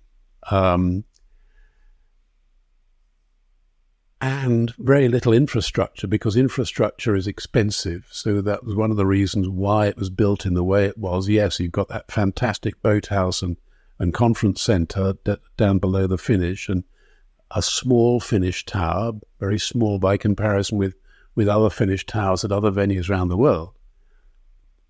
But that was basically it. And then overlaid on top of that was suddenly all the grandstands on both sides of the course. There was, I don't know if you remember, that amazing zip wire cable stretching down the middle of the course. Mm. So at Beijing, the zip wire was experimental technology. There was a cable stretched diagonally across the last 250 meters of the course, and a camera went diagonally across. And okay, it gave a different perspective of the cruise in that race, but it added flavour. It was additional angle for the TV coverage. So 4 years later, that view had then become standard technology. So they stretched this 7-ton, 2,000-metre cable straight down the middle of the course, suspended on these enormous towers at the start and the finish, with these incredible anchoring points. And then in the middle of the course, where the catenary was at its lowest, the camera is only about 15 feet above the crews, and they were warned they had to listen out for this buzzing noise. It wasn't a giant insect; it was the camera. And then 4 years later, come Rio, it was obsolete because drones were now the thing. I remember in Beijing watching the women's quad, watching that camera angle start off behind them and then go over them and turn around and watch the boats from the front, which is, you never get that angle. You can't be in front of a boat racing. And just being like, wow, that is, I've never seen that before. Yeah, and that, obviously London was like even a step up as well. Exactly. It's yeah. And like now we see at Henley the huge camera drones that just run up and down all day. Yeah, and those and the drones were a similar sort of dimensions to the ones they were using in Tokyo. They're the size of a small coffee table. Yeah, they're real state of the art stuff. You don't pick those up for a couple of £100, do you? The ones they've used during the filming of Boys in the Boat, there was something also just out of this world. Like, I don't know, technology that I've personally not seen, and naturally that there had to be positioned a certain distance above the water as to not to create waves, which would then like come up on cameras and everything. So that was also like quite a fun experience. But they're just getting bigger and bigger. Like, someone at some point, I think, is going to build an indoor rowing lake at 2,000 meter, and then we'll just have cameras probably like all in there or something like that. I'm not sure. You raised an interesting point. Many years ago, I was invited to write an article for the boat race program. And I was briefed to say the way this article was going to look ahead 50 years. The boat race 50 years from now, or was it 100 years from now? I can't remember. Mm-hmm. And the article that I then wrote has just been included in a volume of Great Rowing Stories that was published in the US a few months ago. And it was built on the idea of one giant international indoor rowing lake in India, where resources were cheap. Yeah. And that was the venue. So no matter whether it was the boat race or the World Championships or whatever, you flew everybody in there because that was the cost-effective thing to do, because rowing courses are incredibly expensive to build.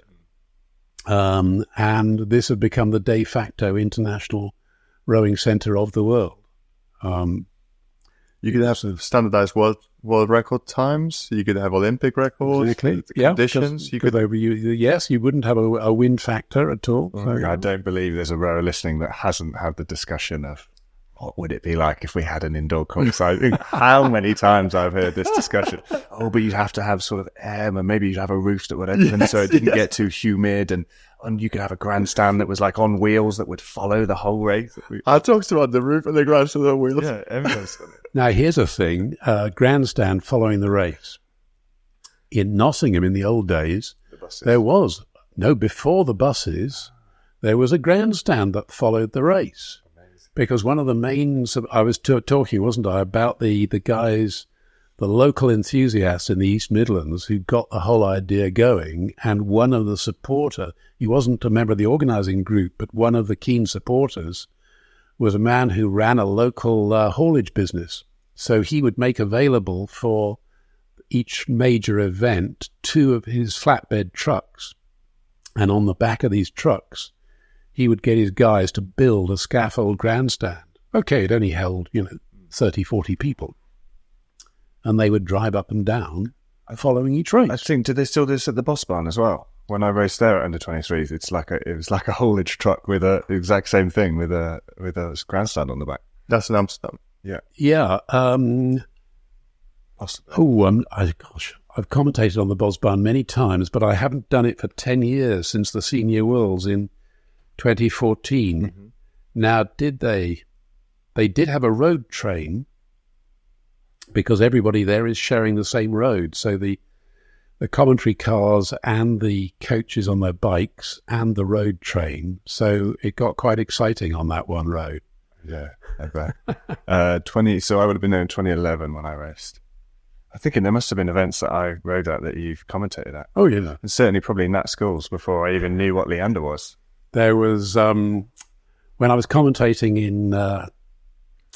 in Tokyo for the Olympics 3 years ago, one of the Japanese guys that I was commentating with was a professor of dentistry from the local medical school, and he was formerly in the Japanese lightweight men's double, and I commentated on him in Indianapolis.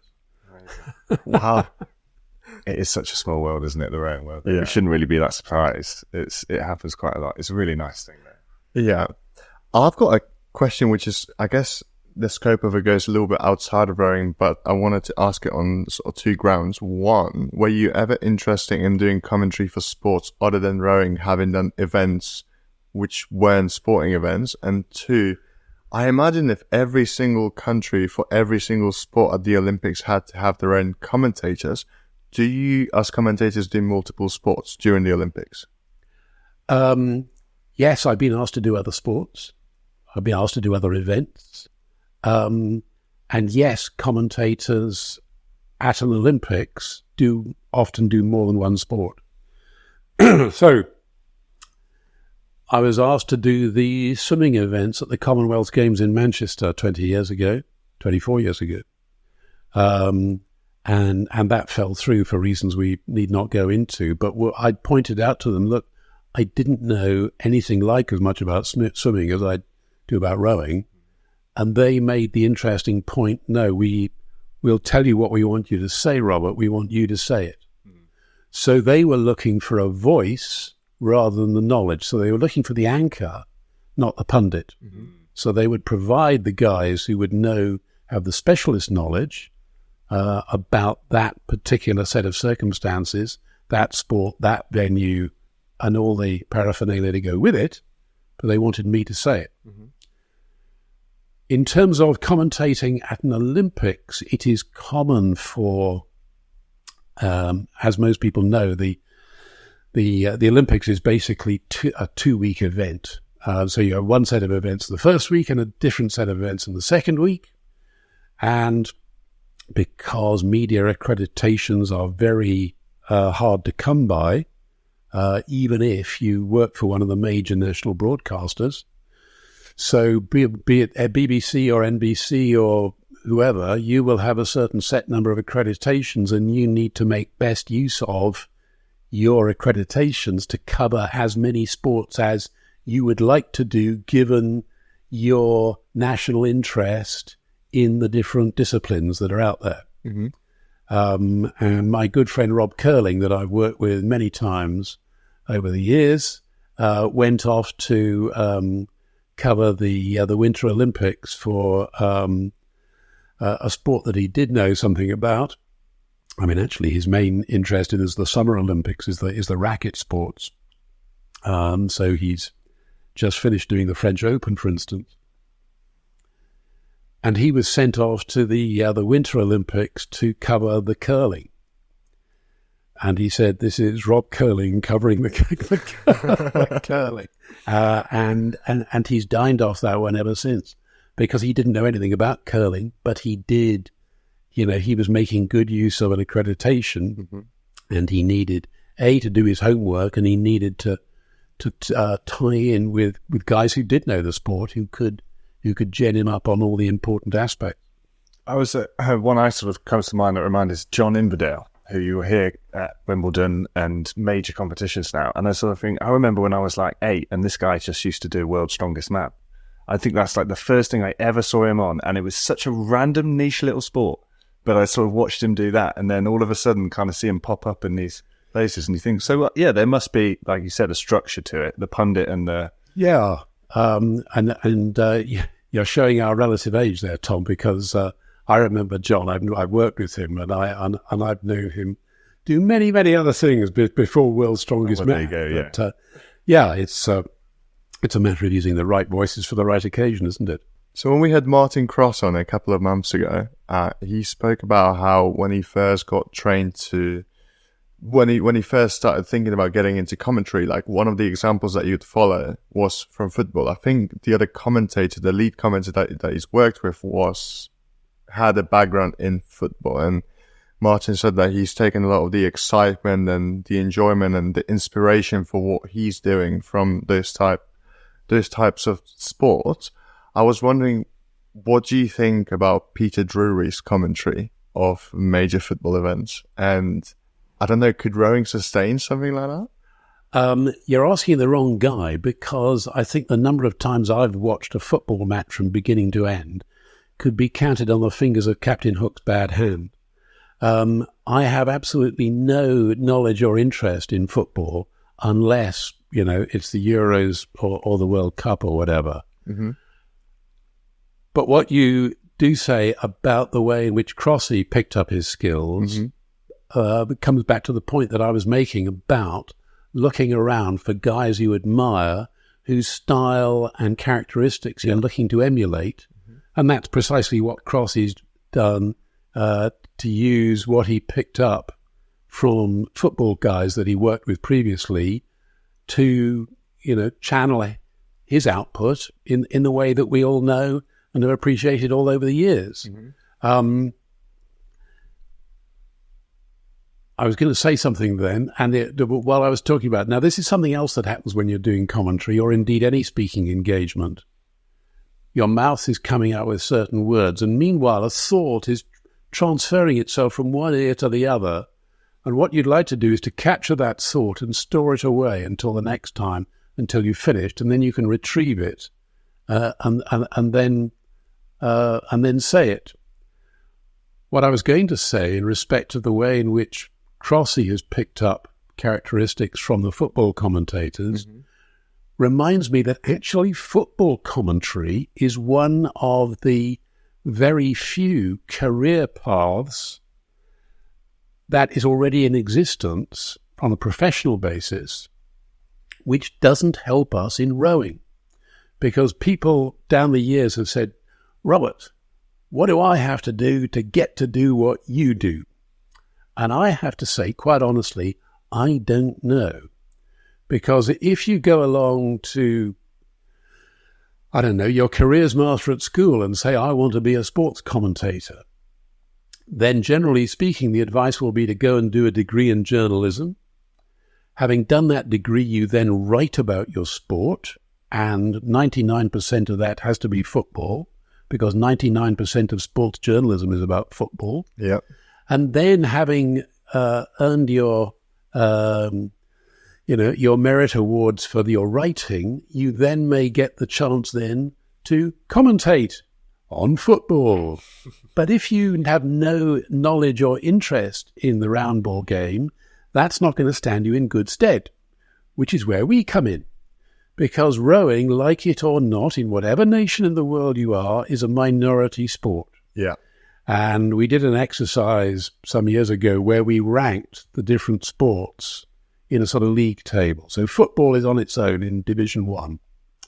And then maybe you've got, I don't know, you can argue with this, you maybe got rugby, cricket and horse racing in League 2.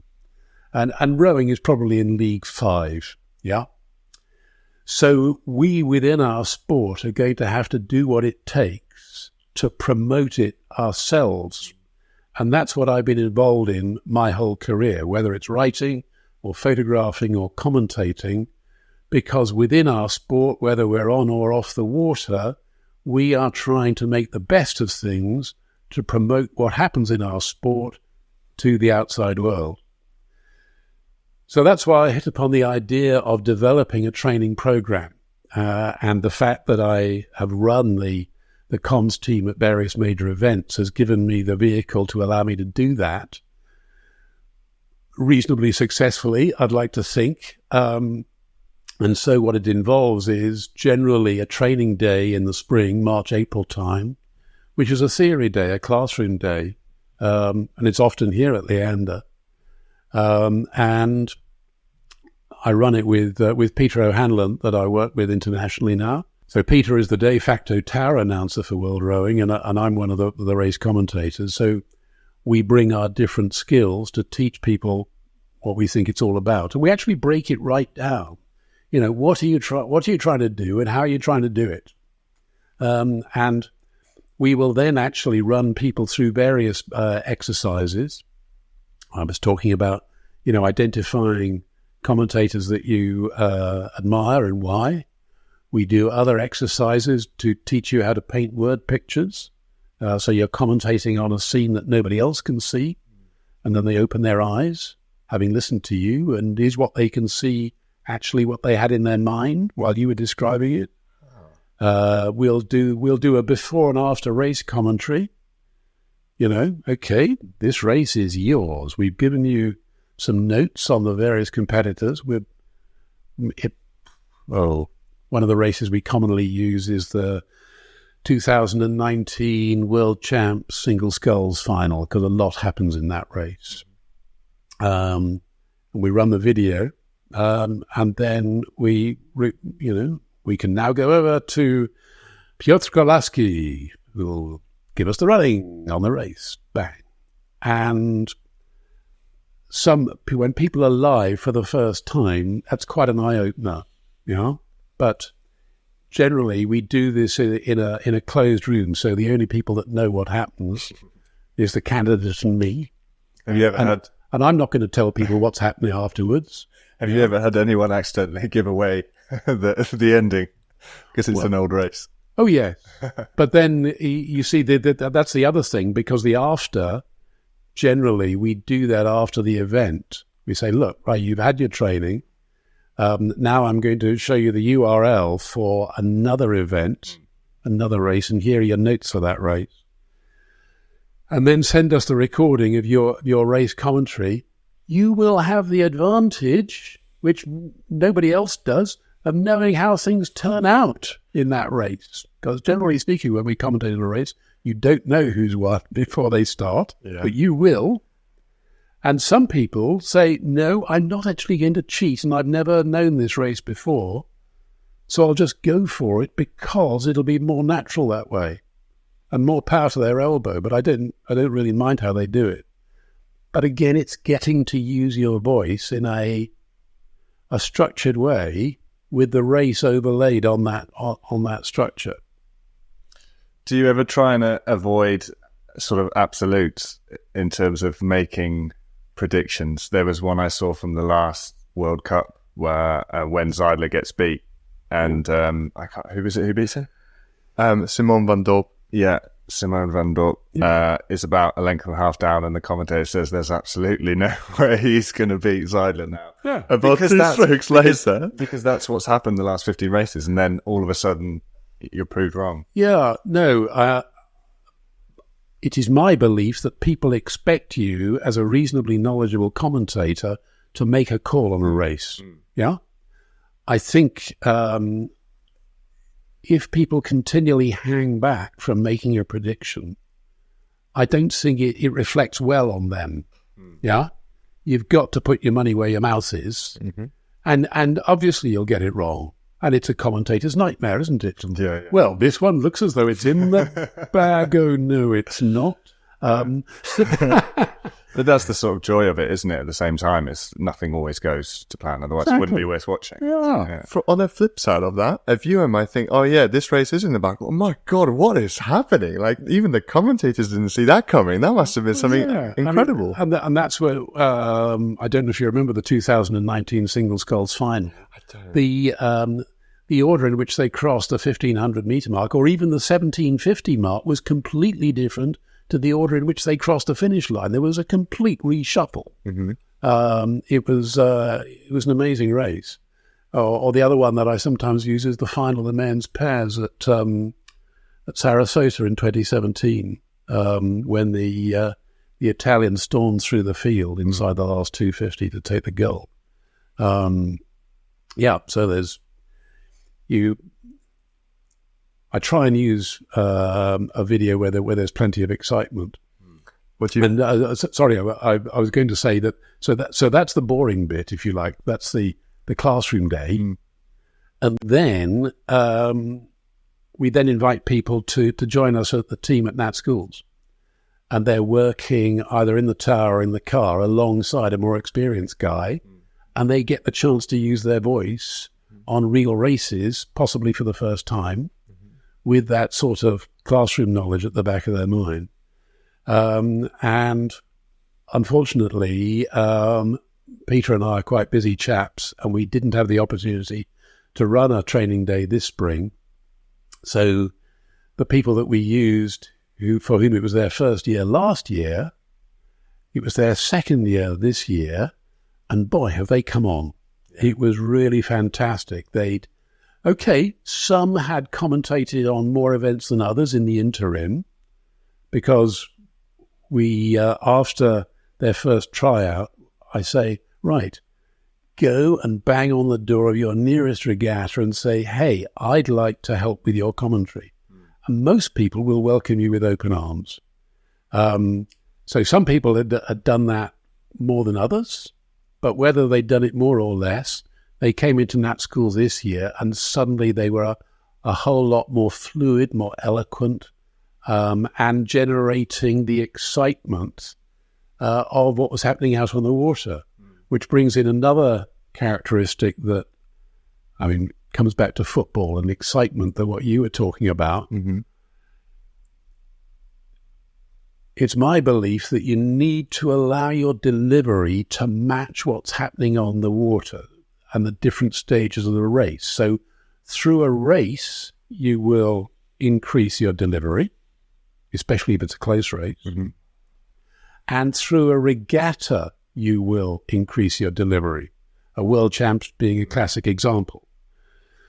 So the finish of a heat on day one will be at a lower level than the start of an A final on day 8. Yeah? Because it sort of goes like that. Yeah? And somebody who came unstuck in that respect was a lady who's no longer with us, but there was a World Championships many years ago where she had reached fever pitch by the time the crews were 50 meters out from the blocks on day one. And they had to pull her off the rotor quite quickly because people were, well, it was an interesting experience because they think, hey, if she's at this level on day one, where's she going to go? Yeah.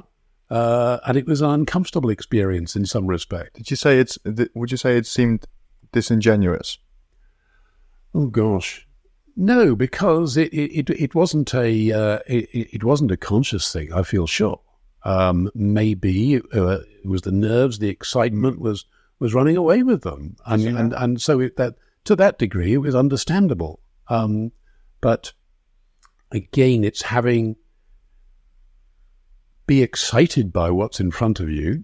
Yeah. Use those nerves to a positive, in a positive way, but be aware of what you're doing and the way you're trying to do it as part of your performance. So you're not going to step out on your stage in a quiet moment in the play and sort of belt out your part to the back of the auditorium. You're part of a greater whole. You're part of that dramatic performance, aren't you? And you need to fit in that respect. That's definitely something I found from doing this. When we first started filming it, I would go back and listen to all of it because I couldn't even remember anything that I'd said at the time. It all felt like the first time you drive a car and you think, God, I'm doing 15 different things and I have no idea what I'm doing. And then just over time, you get a little bit happier talking and thinking, writing things down at the same time. And sometimes now I think, oh, I'll listen back to it and I can remember all this now. Whereas a year ago, it was like, oh my God, did I say that? Did I say it like that? Yeah. So it's just time, isn't it? Time in the chair. Well, that's another aspect. I can't stand listening to myself after an event.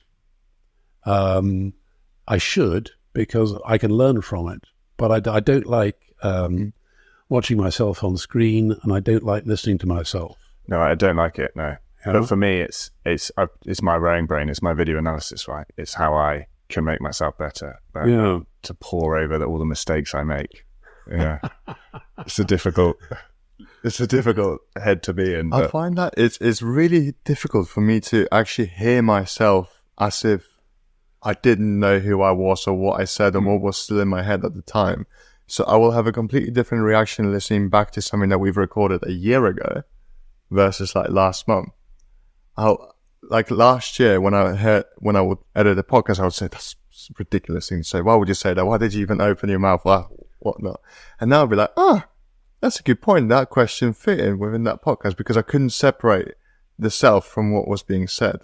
I wonder if it's something to do with that. For example, with the inability to like listen back to yourself after an event. And of course, the other aspect is that the excitement makes you do things that are maybe not your natural way of doing things because you're taking it to a different level. And I can certainly recognize that in some of my writing when I was doing more writing than I do now. So typically, I would ring my paper when the key race was just over, and they say, can you let us have 400 words in the next 20 minutes, and we'll make the first edition, and I'll just bang it out just like that, and then they'll say, right, can you let us have 1,000 words in a couple of hours, and we'll make the next edition with that.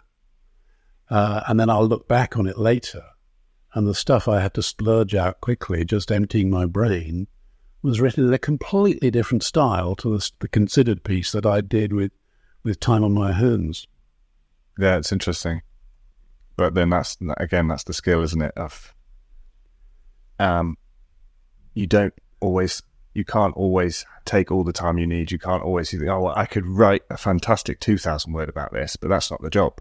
And I think that with commentary as well, you'll never know what's going on. You always have to play what's in front of you, and you might have done your research and you might know who the crews and the names are, but something's still going to get thrown at that you can't that you can't predict. So I think it's probably a skill that kind of translates into life a bit as well, would you say? Yeah. Prepare as far as you can for the unexpected, but you'll never actually cover all bases. Now, here's a story for you. So we were talking, weren't we, about Peter Haining, 3 times world champion in the lightweight single scull. I was there in Rachitse in '93 when he hit a boy with 100 meters to go and nevertheless went on to win the gold medal. And then I was commentating his race a year later for Eurosport, and then the following year in Tampere, I was in the studio in southwest Paris. So I was probably further away from the action than most of the TV viewers for that.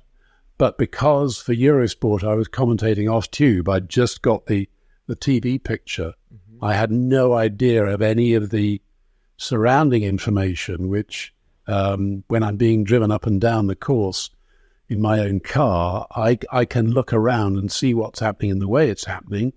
And actually, I can talk about any part of the race. And the real action in the race might not be up at the head of the field. What's happening at that part of that race may be further down the pack. Mm-hmm. But I can pick and choose. Mm-hmm. Whereas if you're doing it on tube, you've only got what the director chooses to show you. And the story of Peter's win in Tampere was the fact that he had forgotten to take his asthma inhaler before he went afloat. And David Tanner, he was then team manager, I think, roared up the course in a motorboat with Peter's inhaler to give to him.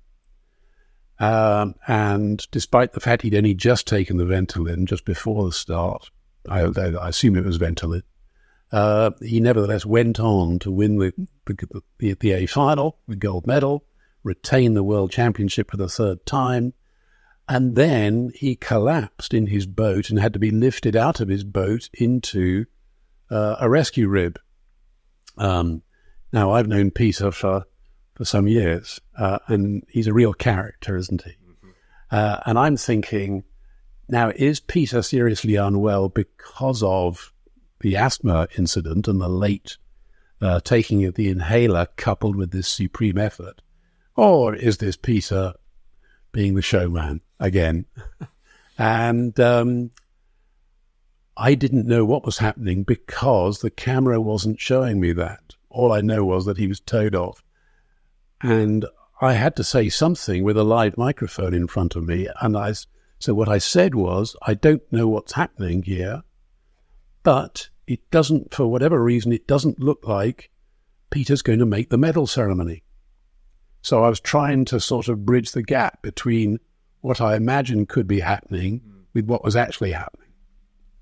Unfortunately for me, the Times TV critic was watching the World Championships on Eurosport at that time and heard me say this.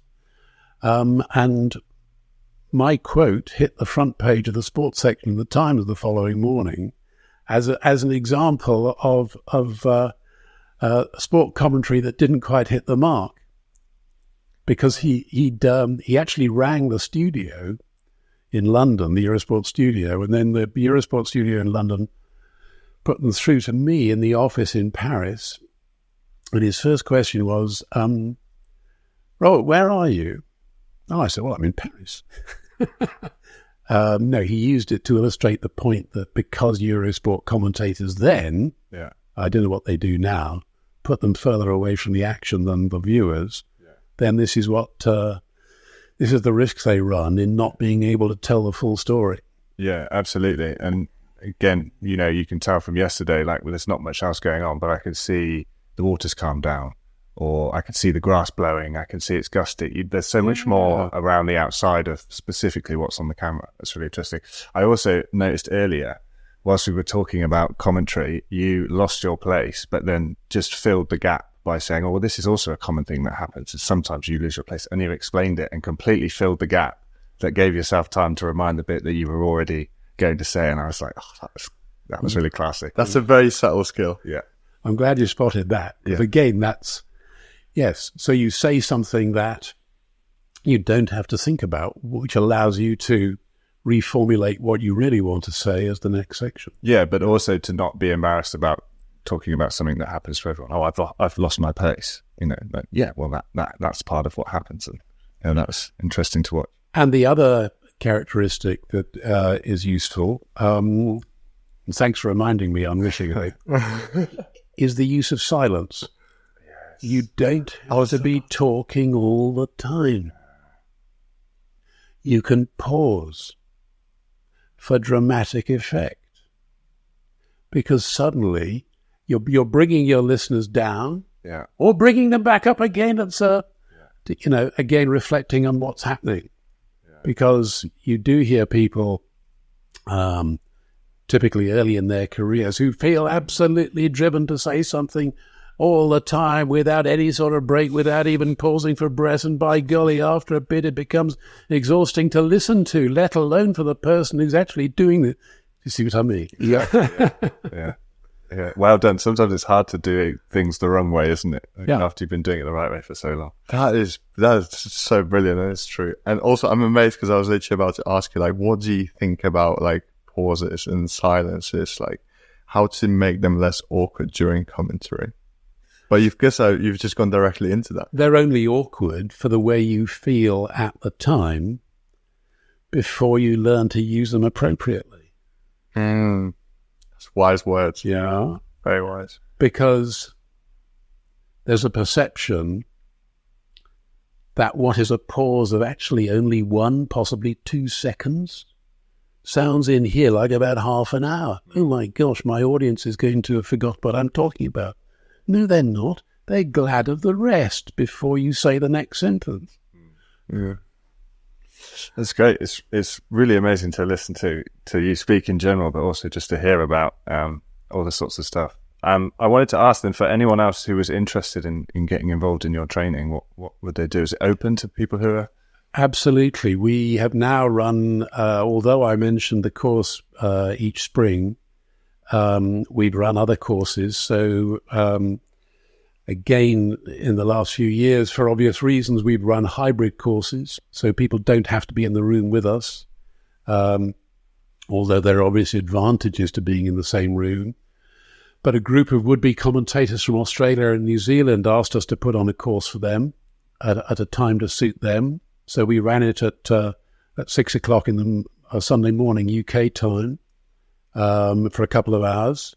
And in fact, one of the guys on that course that was then given a tryout by World Rowing at the World Cup in Lucerne a few days ago. So there are openings at the higher level, at the international level, do happen. But there's no obvious career path from, good UK-based domestic commentary into the international level. But if you have, experience doing stuff in the UK, then it obviously stands you in good stead if an opening does occur. And the last time World Rowing went to a full audition recruitment was when Camilla Hadland Horrocks got recruited, again, who I worked with many times. Now, interestingly, Camilla, she's been commentating for goodness knows how many years. The first time we worked together was at the Europeans at Strathclyde in 2018, but she'd already got bags of experience then, a lot of which she'd picked up at the Bucks Regatta, where, she's a key part of the delivery team there. But on that occasion, when they went to open recruitment, people from around the world were invited to send in their audio tape. And those of us already in the system were invited to record a recruitment video. So each of us went to a favoured place. Again, it comes back to the point you're talking about commentary, when photography, when I would photograph the Leander cruise in different settings. So each of us had a different backdrop around the world. Simply to talk for 45 seconds saying, hey, you've got a voice, You think you've got what it takes to commentate on rowing at this sort of level. Send the tape into Lausanne, and they'll take it from there. And they had a very pleasing response. And Camilla, of course. Let's also mention the way in which, during the many years I've been doing it, it's been great to see so many women come on board with the whole idea of rowing commentary, which, like so many other things in life, was exclusively the preserve of the men back in the day. So I've been part of the group that has recruited women to the floating grandstand commentary at Henley, to world rowing, and obviously also to national schools. It's for goodness sake, in something like commentary, that sort of thing should be absolutely no bar to being able to talk about the sport in an informative, enhancing, and educational and entertaining way. Smooth. Exactly. Completely agree with that. Gender has no place for division when it comes to sport, and I think the more perspectives that we can have, the richer the experience will be for the viewers and people listening. Plus, everybody deserves to voice their opinion about what they're passionate about. Maybe not all the time, but certainly sometimes. I'm thinking about myself here. Oh, I was going to say, when I said I was going to do some commentary at Met, I was speaking to someone, I won't say who it was, but he said, what sort of style are you going for? Are you going to go for a cracknell? And I said, no, anything but. I don't think James will be watching this. So, even if he is, I think he's self-proclaimed knows he's maybe not. Well, I think he's got one or two other priorities right now, of course, because he is he's the Conservative candidate for Colchester, isn't he? Yeah, so with the general election right in the middle of Regatta Week at Henley. That's actually the reason why we haven't been able to get him on so far, because we've agreed to organise this episode all the way back in January, but he's very preoccupied. Of course. I was going to add, though, too, as a follow-on for people who want to get involved in commentary, one of the things that we are hoping to do, not this season but next, is to have a more coordinated approach, shall we call it, to recruitment of commentators for regattas in the UK. Because around this time of the year, I'm getting emails every few days requesting me to put forward voices for regatta A, B, C, and D. Within the next couple of months. I think I've currently been asked to provide teams for 7 different regattas in the next 2 months. Now, that's fine. It's great that the word is out there on the street that I do have a list of names of very competent people who would like even more opportunities to use their voice at rowing events. But wouldn't it be great if we get into the position that, the umpires have been using for many years? So, back in the close season, January, February, the major events circulate the list of umpires in their region and say, can you indicate your availability for my event? And if they could do that for the commentary as well, then that would imply a more proactive approach to an area of the sport that, despite our best endeavours, is still less well served than other areas. So I was talking back along, wasn't I, that FISA recognised that actually good sports presentation is a key to helping to promote our sport to the wider world. And that works right the way down to local level. Whereas less often nowadays, but certainly one of the things that drove me early was the way in which at many local regattas, the microphone was held all day by the local motor mouth who used the opportunity to sound off in a not very supportive way, to tell jokes in dubious humour that could only be understood by a minority, that was not inclusive of everybody doing their very best out on the water, no matter what their experience. and was not doing the things that are also a key part of commentary, in my view, which is not just to talk about the rowing, not to just to describe the venue, but also to bring out key messages of that event in that venue. Who are the sponsors? What messages would they like to be put out as part of their thing? What does that event stand for? That's particularly true of the events with a charitable objective. National schools again, the Junior Sculling Regatta, for instance. These charitable motives need propagating so people can understand that when money changes hands, they're not simply paying for a good event, they are helping promote the charitable objectives of that particular regatta. So it adds to the homework that you need to do before an event, before you go in. So you don't just need your start list.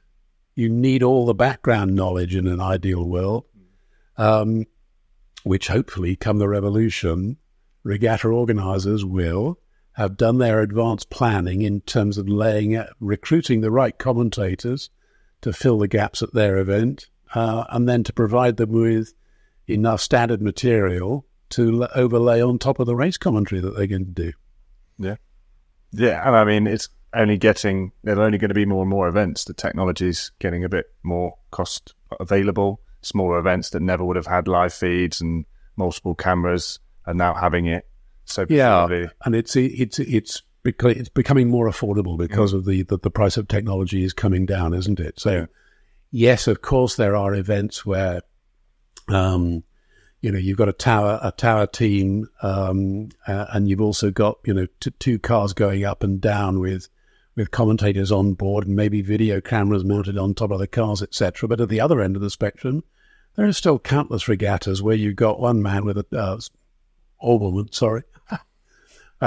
one person with a microphone and possibly a table and hopefully a start list sitting on the finish line. Yeah. And that has its own challenges and characteristics which need to be used to good effect to promote everybody taking part in that regatta. Certainly. So if people want to join your commentary team, where can they find you? How do they apply? Generally speaking, they can easily find me on the internet. I'm very Googleable, and so are my contact details. But if you can get me on Twitter at Voice of Rowing, on Instagram at Voice of Rowing. My email is voiceofrowing@talktalk.net. There's a multiplicity of ways. That's great. I wanted to ask you, before we move on to the quick fire round questions, what were some of the most memorable races that you've been privileged to commentate on during your career? Final of the men's fours, Beijing, 2008.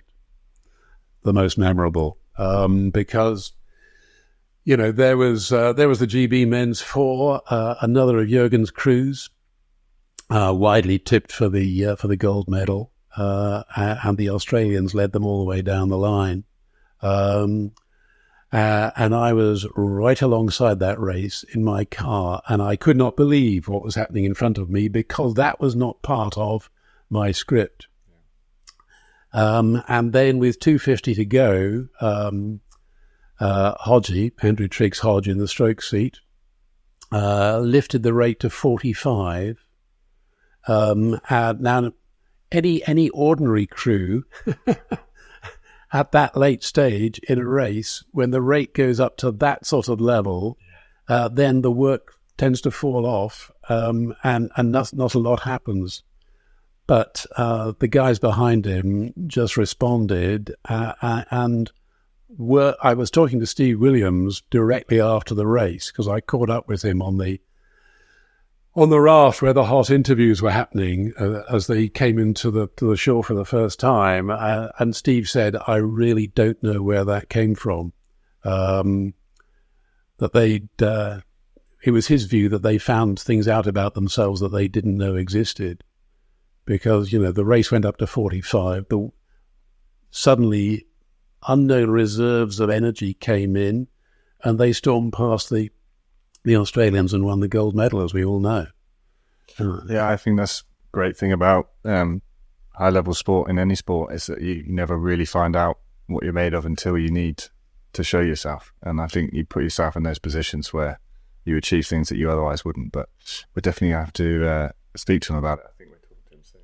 Yeah, we're talking to Haji next Monday, so I'm going to ask him where the hell that came from. Yeah.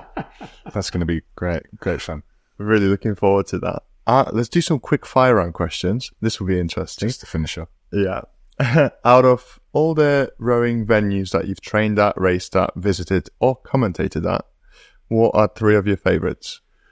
Aiguebelette, Catapiro, Lake Bled. Bled and Aiguebelette have come up a lot.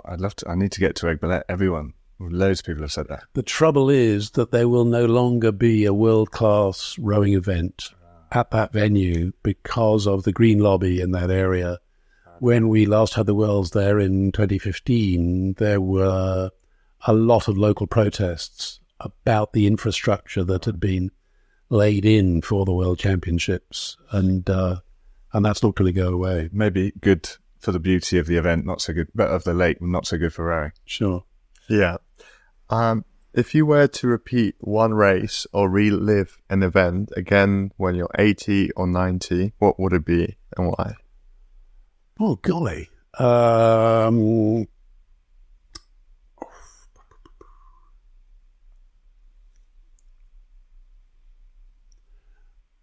remember rowing a perfect stroke once. It was a Bideford regatta, and we were leading, and we'd borrowed an impacker for that race. We'd brought it down from London. I don't think anybody else in North Devon had an impacker at that stage. The fact that we were leading, I can't remember how many other crews there were in the race, because events in Devon and Cornwall are renowned for them, everybody being flocked together in one race, and you'll have 19 pairs racing alongside each other if the water is big enough. But yes, I remember rowing one perfect stroke and thinking, yeah, this is good. I'll remember this for the future. I'll try and emulate that stroke. I'm sure you're putting yourself down. There must be more than one in your whole career. But that's a great story to hear. The question I ask is, if you could travel back in time to the age you were when you first fell in love with rowing, what advice would you give that young chap?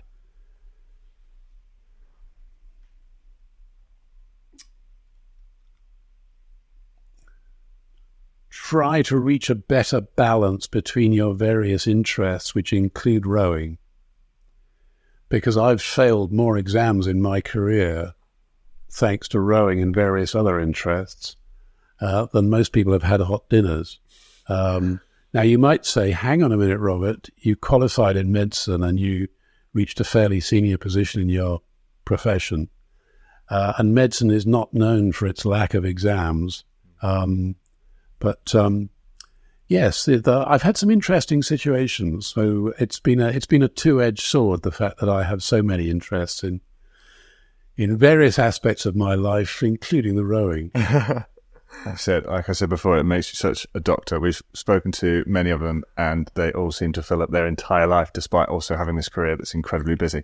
I remember when we spoke to Paddy, the head coach of the Cambridge women, and he was talking about having some doctors on the team, and I said, oh, they must be difficult to work with. And he said, well, not any more difficult than anyone else. And I went, no, not because they're doctors, because of their schedule. I felt like he thought that I was like, oh, doctors are difficult. There's a mistake I made on the camera. Now, here's a story. So coming back to my Derby days, and again, because I was a junior hospital doctor, I couldn't fit in with any regular crew. So I found another chap from the hospital. And we went out pairing together at times that would suit us. The trouble was that neither of us had ever rowed bow steers in a coxless boat before. We both rowed bowside, but neither of us had ever steered a coxless boat. So we spun a coin, and I ended up stroking the boat, and James rowed bow steers. So I'd never rowed stroke side before, and he'd never steered a coxswain boat before. And we used to bang our way up and down the river like nobody's business. And the word would go out back at the boathouse. We better delay our outing. Robert and James are out on the river. Infamous. Oh, that's brilliant. What a combination. I've got one last question, and normally I phrase it as rowing idols, but I guess who are some of your rowing inspirations, either during or post your career? One of my many interests, coming back to my interests again, aren't we, is rowing history. So I'm a member of a group of rowing historians on both sides of the Atlantic that takes a keen interest in the way in which our sport developed and the men and women who helped it develop. And one of my heroes is Pierre de Coubertin, who was himself a rower, the founder of the modern Olympics, and Lord Desborough, who was a rowing Olympian himself and was the chairman of the 1948 London Olympic Committee, because he had nearly as many different interests as I did. So I don't know. It's like a lot of these things. When you look back in time at various people who shaped our sport, and you think what really interesting people they were. I'd love to have had a chat with them about the factors that they brought into play that allowed them to do the things they did in such a sort of positive way to help the sport as we know it now. So I'm afraid the simple answer to your question is all historical figures. That's good. I would say I know exactly what you mean. It's half of what we do, why we do this, because I think there's so many characters in rowing that you hear all these stories. Like we say, Peter Haining, everyone's heard a story about Peter Haining, but have anyone actually managed to sit down for a couple of hours and speak to him?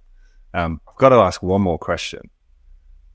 What does rowing look like 50 years from now? Oh, that's a really interesting question, isn't it? Particularly in respect to what's going to happen in Los Angeles. Uh-huh.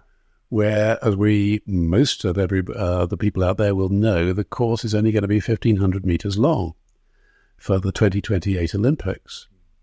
What is the World Cup series that season going to look like?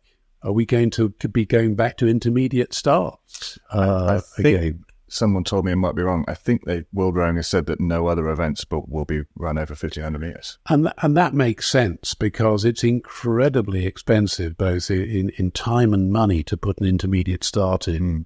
And because I've seen intermediate starts at various venues all over the world, because my experience goes back to the days when not all rowing was over 2,000 meters, for women, for juniors, and more recently for the Paralympic rowers.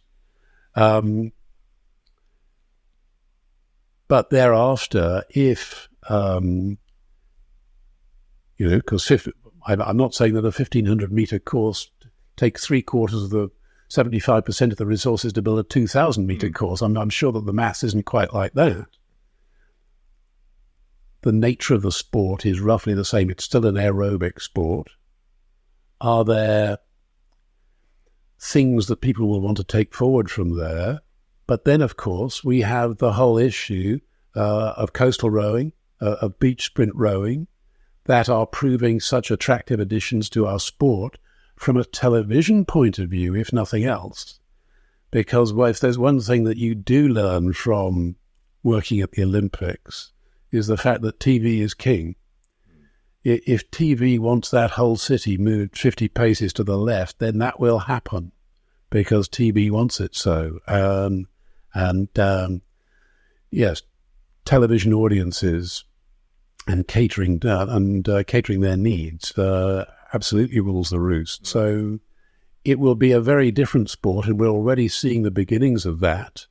And the purists, amongst whom I suppose I have to count myself because I've been around in this sport for longer than many. It's a changing world,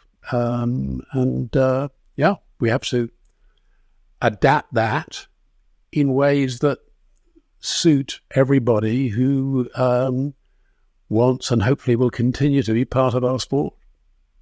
Good answer. It's a good answer. If you were to put your finger on it, then you think that we're gradually going to move away from 2,000 meter racing in favor of those of shorter, more excitable ones, which are going to be easier to televise, and for people who aren't necessarily involved in rowing to follow and get into the sport. I think there's an analogy here between rowing and canoeing, because for years now we've had flat water canoeing and we've had white water canoeing. So there's no reason why the two should not coexist. And they don't even have to coexist at the same venue. I mean, obviously there are venues, Beijing being one, where the whitewater canoe course was right next to the flat water, the rowing and canoeing flat water course. Nottingham is another. There's a whitewater kayak course right alongside Home Pierpont. And again, a lot of it comes down to money.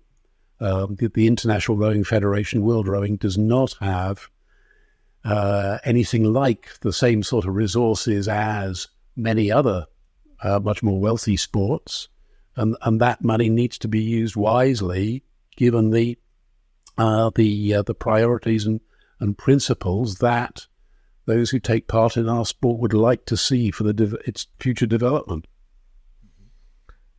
That's brilliant. Robert, I just wanted to say thank you so much for sitting down and having a chat with us. It was absolutely brilliant and at times exhilarating to hear some of your stories. It was very eye-opening to hear the advice that you've given us, and it's also just a pleasure to catch up after quite a bit of time. Thank you so much, Piotr. Tom? Yeah, thank you. It's really been great to kind of pick your brain, like you said, especially as we're sort of just started out on this thing, but also just like we said, I think there's a lot of people that would love to do it, but probably sat there thinking like us for a long time. Well, I watch it and I sort of do it in my head, or we do it with our friends and we talk about rowing. What rower doesn't love talking about rowing? So I think great to maybe sort of show them that there might not be any one path, but certainly if you want to have a go at it, it's possible. Yeah. It's like a rowing club. We'll trial anybody. Yeah. Just step forward. There's there's a lot to be gained and there's nothing to lose. Exactly. Yeah.